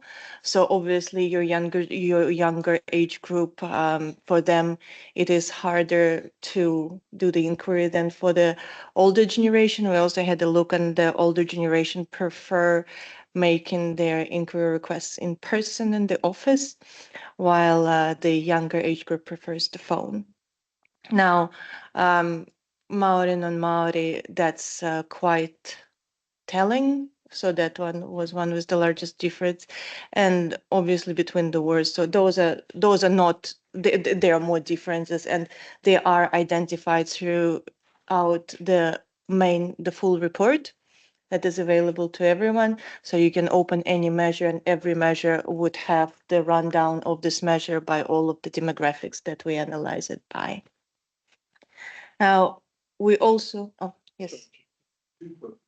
So, one of them, you talk about resident rate payers, and here we now got. Can you turn your microphone on, please, Councillor Rasmussen? Thank you very much for that, sir. Two questions. So on the one side, we deal with residents, and here we do demographics from an age perspective. So we haven't surveyed anybody below the age of 18 based upon this. Is this correct? Yes, that is correct. Okay. Thank you for that clarification. And two, coming back to that baseline question, can you just shed some light on, I assume we are part of the 21, or is there 22? There's 21 baseline, and we are then on top of that. Are there any of those other ones that we benchmark against that have got similar characteristics like us, almost 50% between absentee, ratepayer and resident and so forth? So if you could share some information about the composition of the baseline other councils against which we benchmark ourselves. So unfortunately, with the scores, we're not allowed to identify other councils. I can tell you that there are other councils that are comparable to absentee landlords, such as Queenstown Lakes District, which has almost identical issues and problems as you are facing right now. Can't tell you how they're performing, but yes, so they are. That baseline has enough of the list. If we look at the benchmarking report, there is a list of all of the 21 councils that are a part of the benchmarking. So we can list them. Unfortunately, we can't identify them. If it's of interest, the Queenstown Lakes report's actually online on their website. Yes, it is. How much longer have we got to go? I only have 2 more slides to go through. 5 minutes would be great. Thanks. Well, we will talk about this one, which is quite interesting. So this is reputation profile. So we take each one of the respondents and we put them into the 4 categories. Are they champions that support the council fully, they trust and they see the leadership? Skeptics are the opposite, the ones that don't have either emotional or factual connection with the council, and then there are 2 smaller groups. And the way we do it, we take all of those 4 measures, which is leadership, trust, the financial management, and the quality of services. So the last 2, the financial management and quality of services, they become your x-axis, and the trust and leadership, they become the measure for the y-axis. And then we place each person and see what is the proportion of residents end up in each of the quadrants. With this one, there is a little bit of work for the council to do, because we do have quite a few of skeptics. They're almost 3/4 of the skeptics. It means that they don't see the leadership, they don't have the trust. They disagree with the financial management and they are not satisfied with the quality of service. So all of those measures, it has to be on the lower scale of the 1 to 10. And the idea to look at this quadrant and to look at this again over the years is to see the shift slow. So you would like to see skeptics from first move towards the pragmatists or the admirers and then slowly to become the champions at the end. Yes, so I'm happy to answer any questions. Over to you, Brian. Oh, question, Councillor Rasmussen. Yeah, I'm just cognizant about the fact I don't want to be the only one answering questions in this context. But if you're saying that at present we're spending 60,000 on an annualised basis, we've underspent last year, the sample is sub 500. Would we assume that there would be proportionality in if we were to go to that recommended sample you indicated of 1,000, then we'd be spending $100,000 in terms of how we would actually be allocating an OPEX of about $120 million? Is that a correct assumption? It is, but please don't forget the resident survey, the annual resident survey, it is a perception survey. So while we do ask the satisfaction with the water and the satisfaction with value for money, it is the perceived satisfaction. So yes, it can give you an indication of a direction, which way to go. However, this is not on the allocating the funds. This is more about where strategically you should be looking at improving. For example, we always say value for money and financial management. It doesn't mean that people always complain about the rates being high. If their satisfaction is low, it doesn't mean that it's bad. There is always an element if the people are complaining a lot. It's transparency in how funds are allocated. And the transparency usually helps to lift the satisfaction with the financial management. They can disagree with the project, but if it is more transparent, more clear, there was the community engagement and they do believe that that's what the majority chose as the fund allocation for this. Let's say like PÄRONGO is the prime example. Do we build a car park? Do we build a museum? Do we build another stadium? And yes, it is at the end of the day, it's decided behind the closed doors, but it is still, there was a lot of the community engagement. Is it this or is it this? So it's quite a transparent process to go through. So your worship, the link to the full report is in the report. The link to the key research full report is in the council report. We are reporting back to you on scores in the annual plan and long-term plan reporting. We have completed wave 1 of the next year. So obviously we'll have 4 waves, and we'll be coming back to you each year with the whole report like this, where there are questions, but obviously through any annual plan reporting there'll be updates, and like I said, the full data set is linked through that report. Thank you. And no other comments or questions. Thank you for the report. So the resolution is on page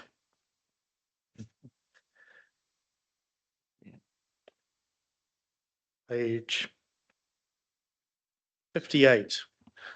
The Thames-Coromandel District Council receives the 2024-25 Community Satisfaction Report dated 28th of August 2025. Do I have a mover? Thank you, Councillor Hampton. Seconder, Councillor Rasmussen. Is there any discussion? I'll put the motion. Those in favour say aye. Contrary? Abstentions? Carried. Thank you for the report. We'll now adjourn for 30 minutes to fix the light bulb and have lunch. So this is always the tough one after lunch. We all know that. And so we need to keep ourselves energized and focused and what have you. Thank you for this morning. And it was good to get through what we got through. So we now move to page 59 on the agenda pack, which is the Chief Executive Report, and I'll hand over to Aileen to lead us through that, please. Okay, so thank you, and hopefully I don't send you to sleep. So the Chief Executive's report is something we add into the agenda just to include the little bits of information that don't really warrant another report, and things that you might find of interest. We generally don't have resolutions in it, but you'll see in this month's report we do have 2 proposed resolutions. So I intend to come back to this at the end of the item. And generally we start out with the financials because that seems to be the thing folk are most interested in. And this is Hayden. Hayden's here to present the financials. And we're only sort of into the beginning of the year, so they're sort of less meaningful than they might be in another few months. But can I also commend Hayden for getting in the October results, because that was, yeah, the agenda generally runs late when we are trying to get the results in at the last minute like that. But I'll hand over to Hayden to go through them. Yeah, through the chair, I'll take sort of the report as read and just give some sort of highlights as to sort of what's happening. As Aileen mentioned, we're sort of 4 months into the financial year, and sort of the way councils, I don't know, the way sort of spend goes is we kind of start out slow and then there's a bit of a peak, and then it kind of ramps up towards, actually no, it ramps up towards the end of the year, so end of the financial year. So currently we've at a total level, we're $1.3 million favourable. Of that, we break the financials down into like 3 parts. So we've got the total overall financials, and then we've got the operating and the capital performance. So the operating performance is basically just looking at obviously our operating expenditure and basically what rates funds.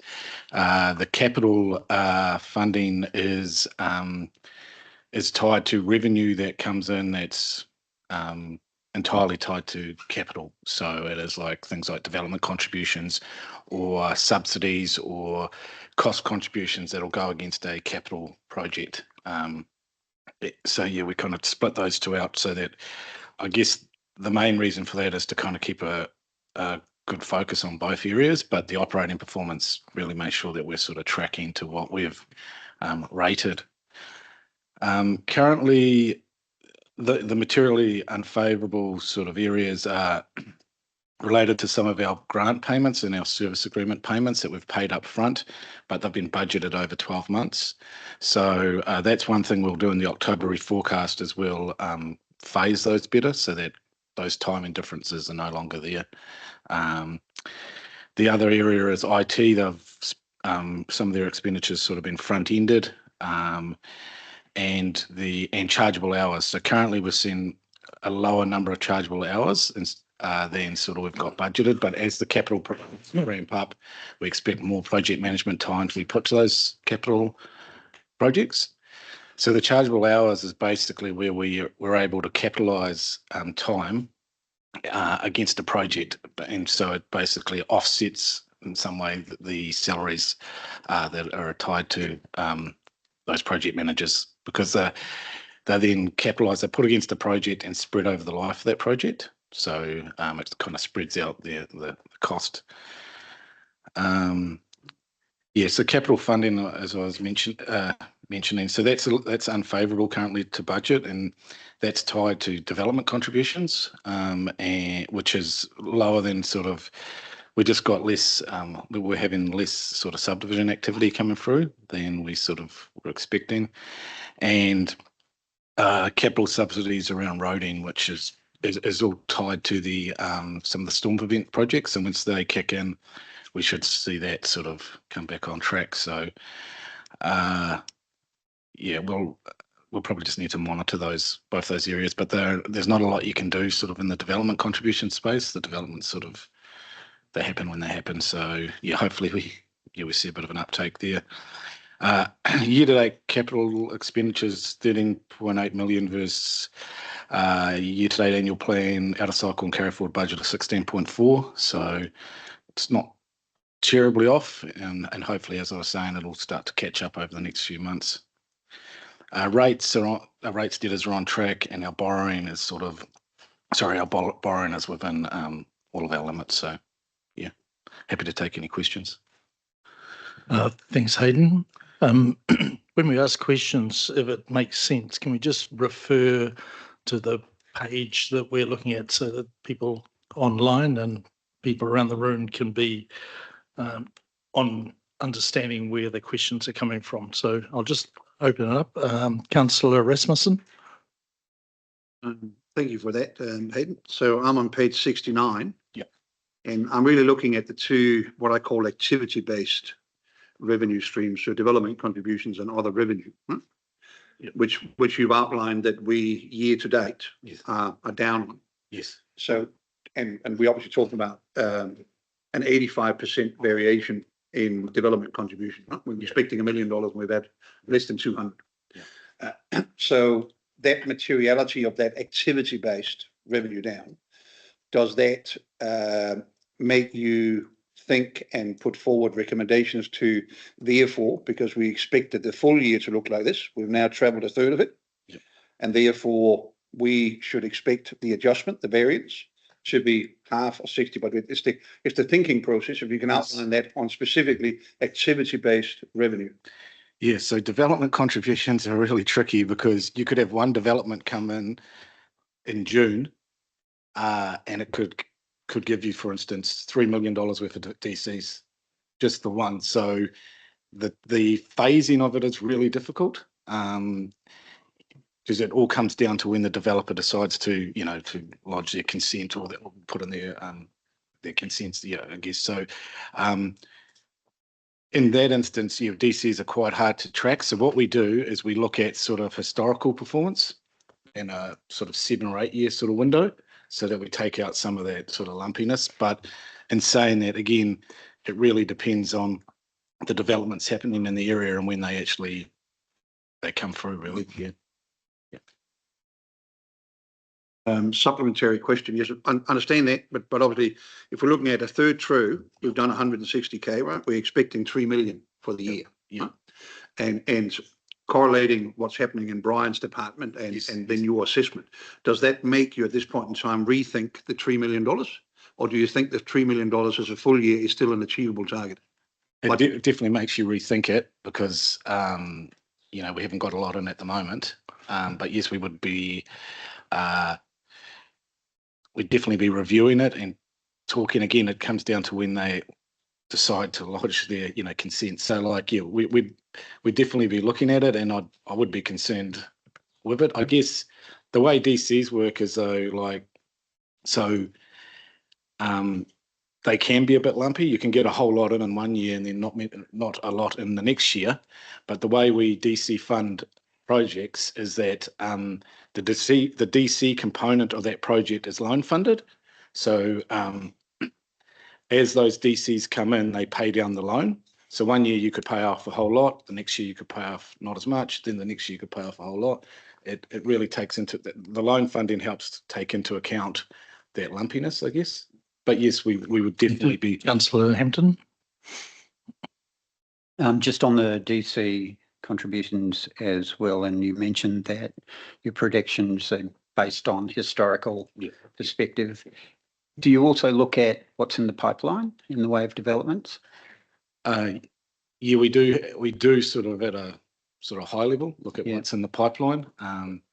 But again, the timing of them can be quite. Yeah, sure. It's quite tricky because you think something's coming online and then all of a sudden it gets delayed for whatever reason or changed. Yeah. Yeah, and I'm just wondering, supplementary, I'm just wondering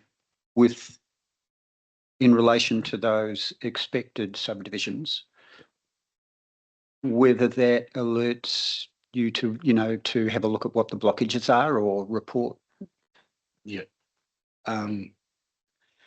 Yeah, I mean, we definitely talk with, we go down and talk at a, high level. I guess we don't probably get into the detail of looking at what the blockages are. But yeah, definitely work with the different departments the best we can. It's a really hard one to budget. Yeah. Thank you. Councillor Brilovich. I was asking a similar question to Greg in that you would know, I mean, really a development happens in less than 12 months. say, have a reasonably good idea, and even talking to the developers would give you an idea on timing, but just for budgeting purposes. Yep. Yeah. I did have a question, another question back on page 69 in regard to the debt. You've got net external debt, $88 million, and then gross debt being 98, offset by $10 million of pre-funding. Yep. Does gross debt not take into account internal debt then? No, gross, that's looking at our external debt. So yeah, our internal debt is, I think it's on page, look.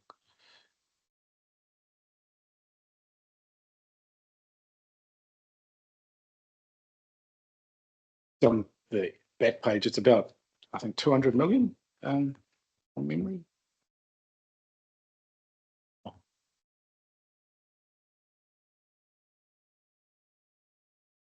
$83, yeah. Yeah. So that's just looking at our the 98 is only reflecting our external debt. Yeah. And the pre-funding is to do with, so we work with PwC to look at all of our treasury, our interest rate swaps and our borrowings and whatnot. And so we pre-fund some of the debt that's maturing, to take out some of the risk that's associated with, when borrowing, when we've got a whole lot maturing at once. So next April, I believe we've got about 20 odd million maturing. So we've borrowed 10 of it, put it on term deposit, and then we'll use it to pay off half of it. And then we'll have to, for the next lot. Yeah. So in that instance, sometimes we can get better term deposit rates than the rates that we borrow from LGFO. So in that instance, it's actually not costing us anything. It's makes us a tiny little bit, but yeah, it's really about risk mitigation. That is. Thank you, Hayden. Deputy Mayor Grant. Thank you. Staying on the topic of external debt, this is pages 60 and 83 for the reference, but external debt at 88 million, your end of year budget 111. Is that sort of showing an anticipated run rate that's below expectations? Yeah, currently I think it's currently looks like it's below expectations, but it'll depend on the capital program and what level of deliverability we get. Obviously, we've got a number of capital projects that will have loan funding tied to them. So if we don't hit the capital delivery levels that we're supposed to, then we won't be borrowing that money. Yeah. Well, that's what I expected. I guess I was trying to dig a little deeper to see if you had a view in regard to the delivery of those projects and what's likely to come through in regard to, because we normally sort of close out the stuff at sort of somewhere sub 70%, isn't it? And although this is sort of indicating a higher run rate than that, and I'm just wondering if you had a feel for where that was sort of looking. The one thing with the debt, though, I guess to be mindful of is that we always borrow internally first. So if there's cash available, we'll borrow internally. So where your external debt doesn't necessarily reflect it. But yeah. Thanks, Councillor Rasmussen. Yes, and building on that example of borrowing internally, page 64, this is funded from the Matarangi treatment plant upgrade project, the 304, this is the approved unbudgeted funding request for 350k, 347, right? Of which we then applied what you said, the 304 in a principle like this, because we obviously had one. So what am I going to say to my constituency in Matarangi about the treatment plant, other that we're running it, and we're running it 304,000 below budget, and that's good, and we've reapplied that funding somewhere else, because this says here it's gone through all 4 consent renewals. I assume one of them is for Matarangi. I'd have to pass that to Mo. Councillor Executive. So fair enough. I'll talk to Mo about it. Thank you. So apologies about the way that's written. I don't think that explains very well what's happened. So my understanding of what's happened is it isn't extra money. When it's referred to as unbudgeted funding, what it is actually a transfer from one budget, an reallocation from the Matarangi capital project into consent renewals. And there's some reasons for that Mo can go into. So there's no extra money. It's a shift from here to here, but that means creating an account over here, or putting into another account over here. So it goes through our internal unbudgeted expenditure process. Okay. Any other questions?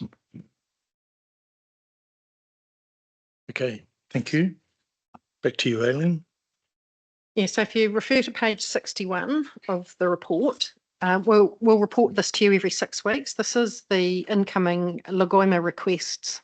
You can see we get a lot of them. And when we're talking ka-ching, there's quite a bit of it here. However, that's the price of democracy. So from a governance perspective, the things you probably want to keep an eye on is our processing days. So as you know, we have 20 working days to process Lagoima requests.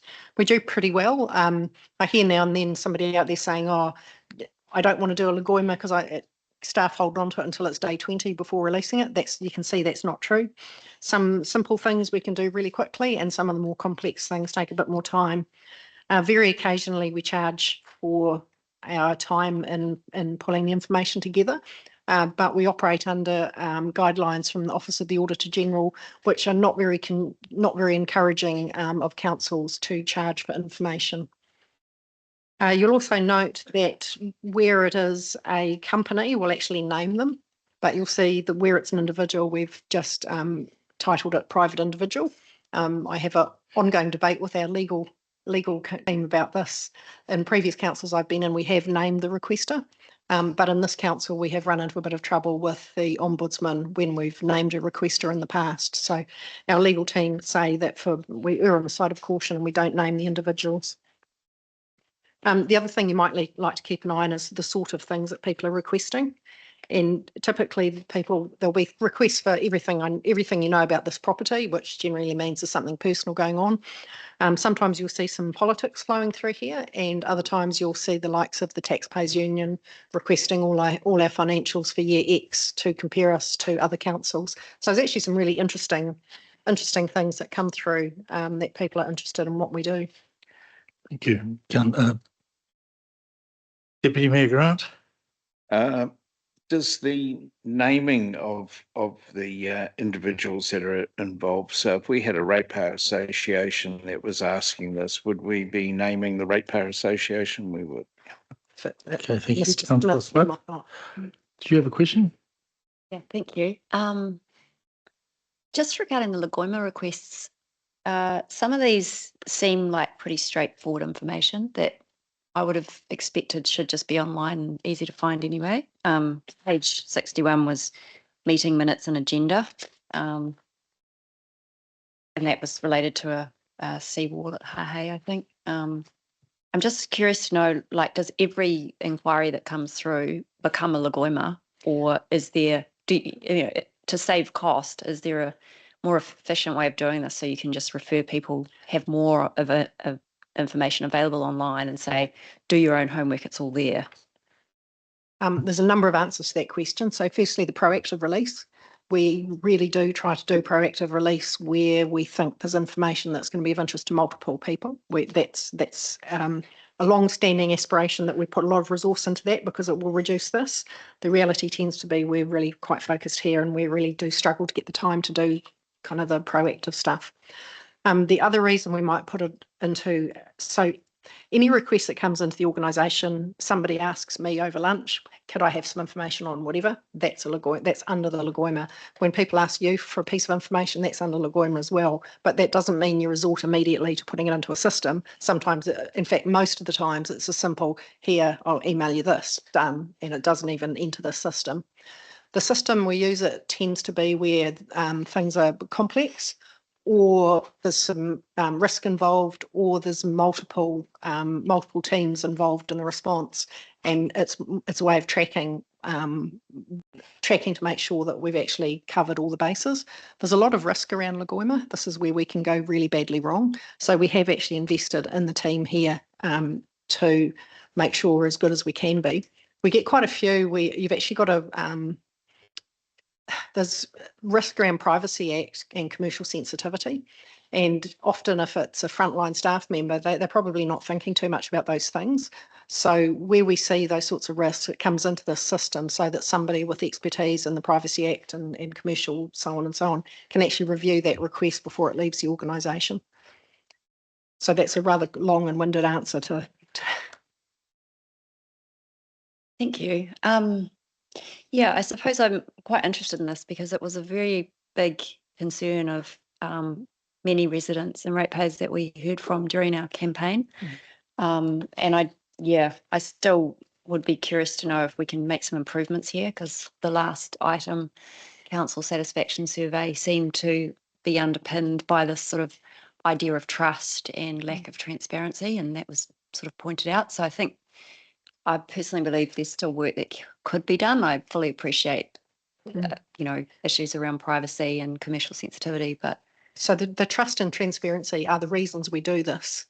Otherwise, we can't be certain we've got all the right information. We can't be, coming through the system, it'll be properly vetted and we'll be clear that we've got all the information. If it's a request across the counter, hey, could I have such and such? That staff member goes, oh yeah, okay, here, have this. But they may not know 10 other things in the background. So this is the way to get trustworthy information out of council. But as you say, it takes some time. Although you see some of these are 1, 2, 3, 5 days. The big longer ones tend to be the more complex ones that we need to do more checking around. And can I also say that some of our IT systems are not very conducive to picking up lots of information to feed into one of these. So for the folk around the table that were staff, you probably won't be surprised to hear we're still operating under the same information system that hasn't been supported by the provider for the last decade. So when staff go looking for information, they're still using technology that's a decade old. So that's the other challenge with pulling information out. These couple of pages are split out by wards. Do any of the board chairs have a comment or a question or anything they would say with regards to this? If not, I'm happy to move on. Can you turn the microphone on, please? Thanks. I have looked through it briefly, but I have nothing there that I need to ask any questions about for South East Board. Good. Thank you. Right. Okay. Just jumping ahead, there's some update material in here, and I've covered off some of the reforms that we expect to be announced in the coming weeks. And for those of you that read the Friday email, you'll see a bunch of notes that were taken at the Zone 2 meeting that sort of cover off on the same information. I see something's just come out in the New Zealand Herald suggesting local government reform is imminent. So probably don't need to go through too much of this unless anyone has any specific questions into it. Just to note, we've got a briefing on Three Waters and where we're at following this meeting.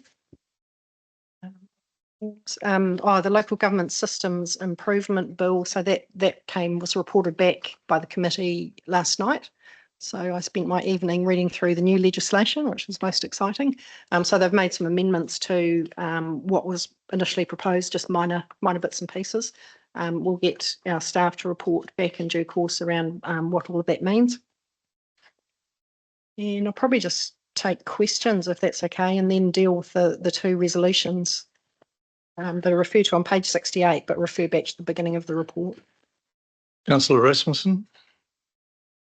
Thank you. So I'm just back on page 65, second paragraph, the one about schools and signing and the likes. And then I'm referring to page 75 in the financials. This is roads and footpaths for the district, where it says year-to-date actuals. It says $1.9 million.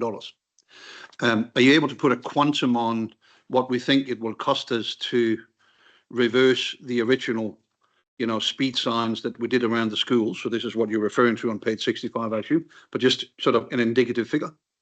Can I pass it over to Mo?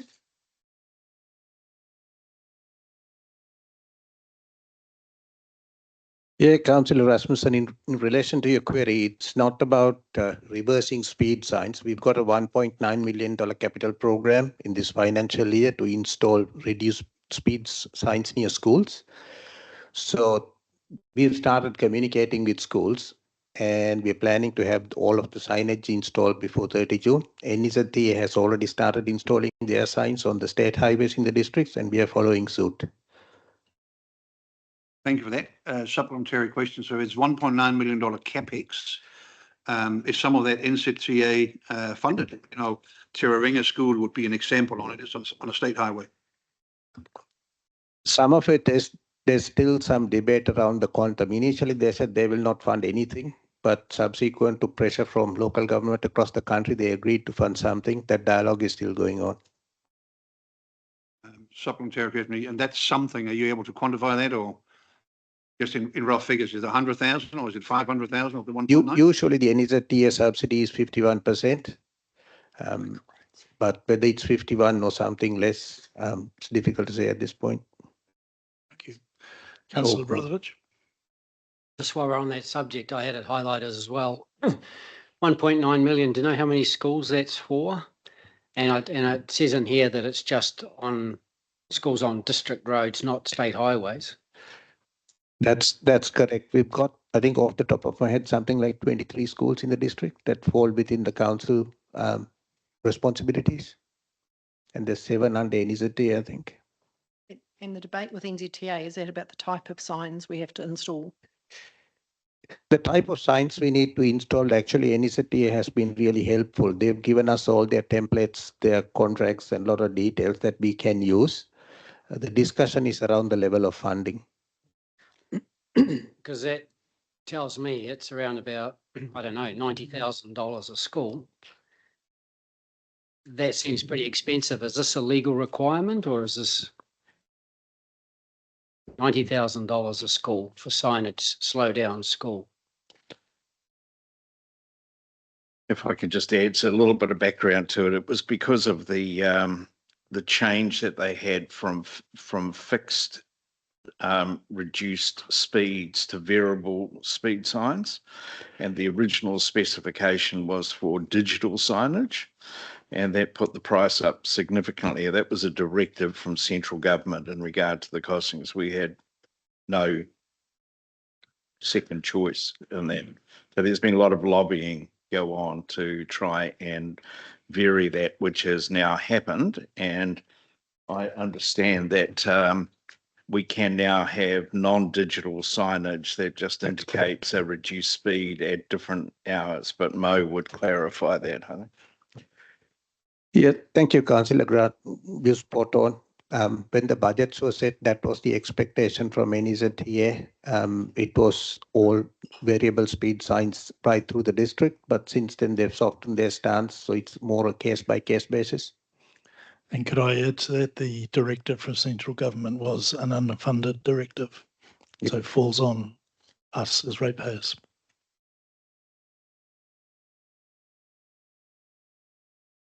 Further questions? Okay.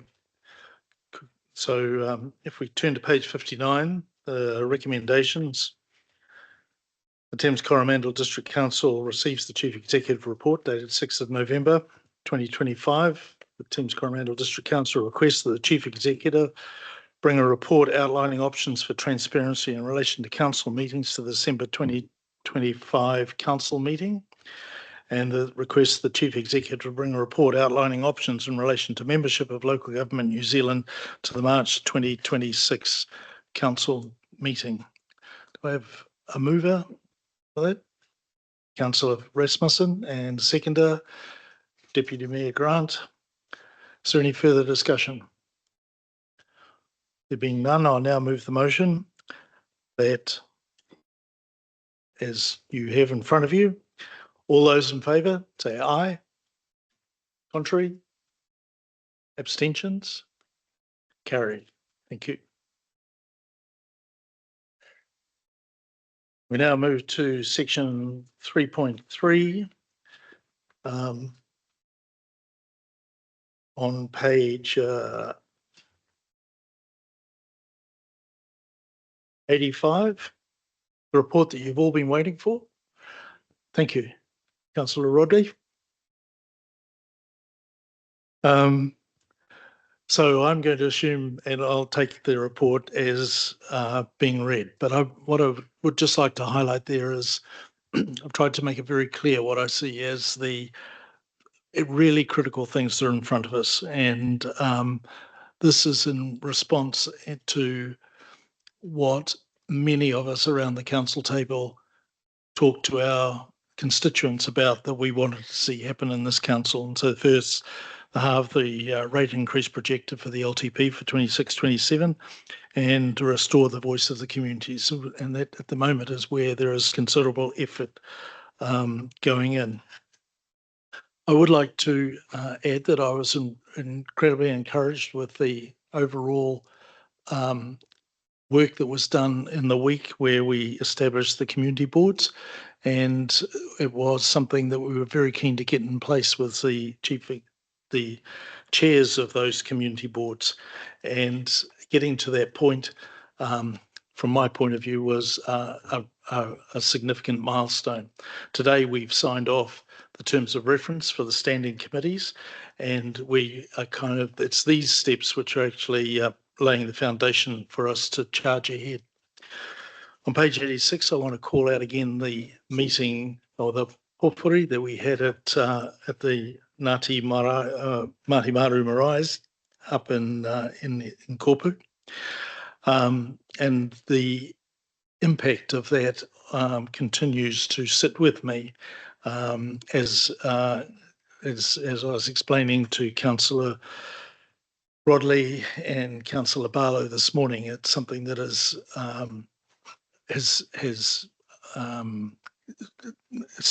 done for me, just stirred this fact that we, over this terraneum, have the opportunity to do things differently.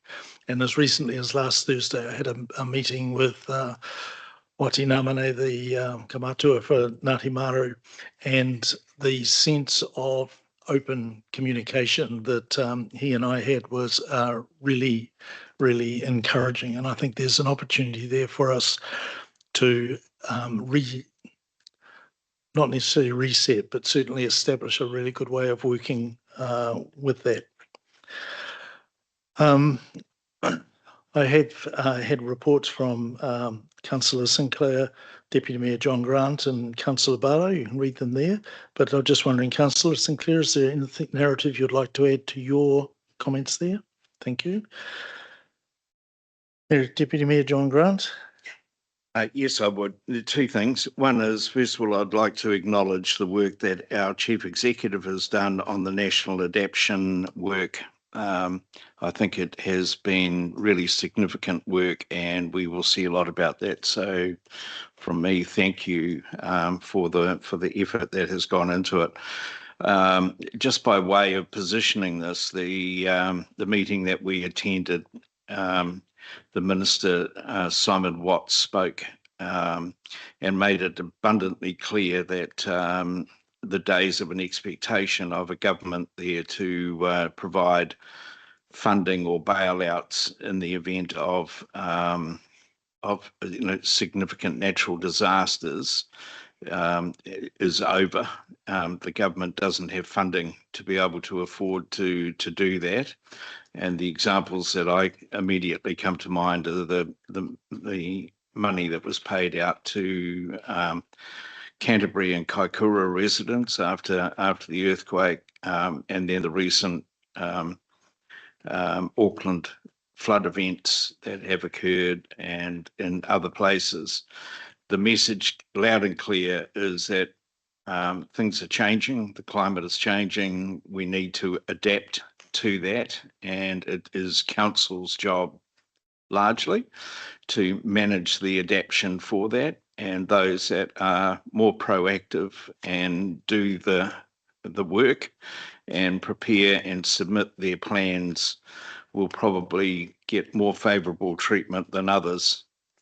So, when I talk about the work that we have coming up. That is just one of many examples of the sort of thing that is floating around the place.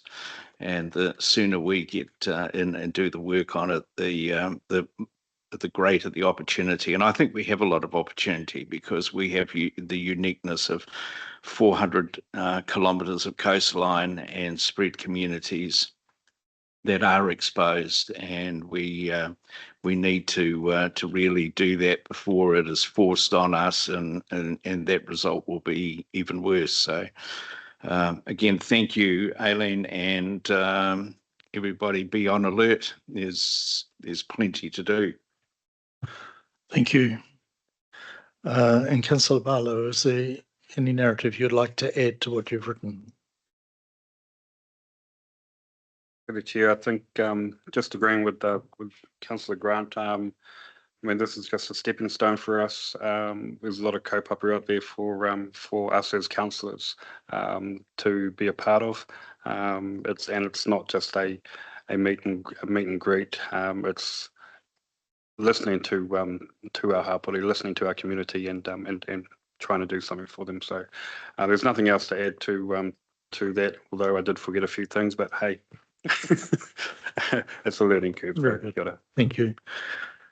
And then just looking ahead, a couple of things there that I do not want any of us to underestimate the work that needs to go on, both on our part as elected members, but also on the part of staff.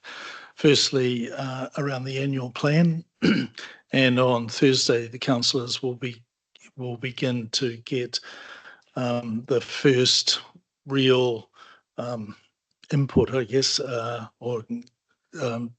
from staff with the beginning of where this annual plan is potentially beginning. And the second thing is the work that we need to do on local waters done well, in establishing our in-house water services organisation, but also continuing to work with a view to working with Tauranga City Council and Western Bay, should that continue to remain an option for us. And we'll have a briefing after this meeting around that. Chief Executive has already indicated, and we've already passed a resolution that we will, in the December meeting, look at the whole issue of council transparency and around the Ombudsman's recommendation. And then once again, something that a number of people campaigned on, our involvement and commitment to local government New Zealand will be in a report coming through in March. And finally, I'd just like to reiterate the last paragraph I have there on page 87, and my thanks to the Chief Executive and the staff, who I see day after day putting in a huge amount of work. And I see it because I'm in here at the moment day after day.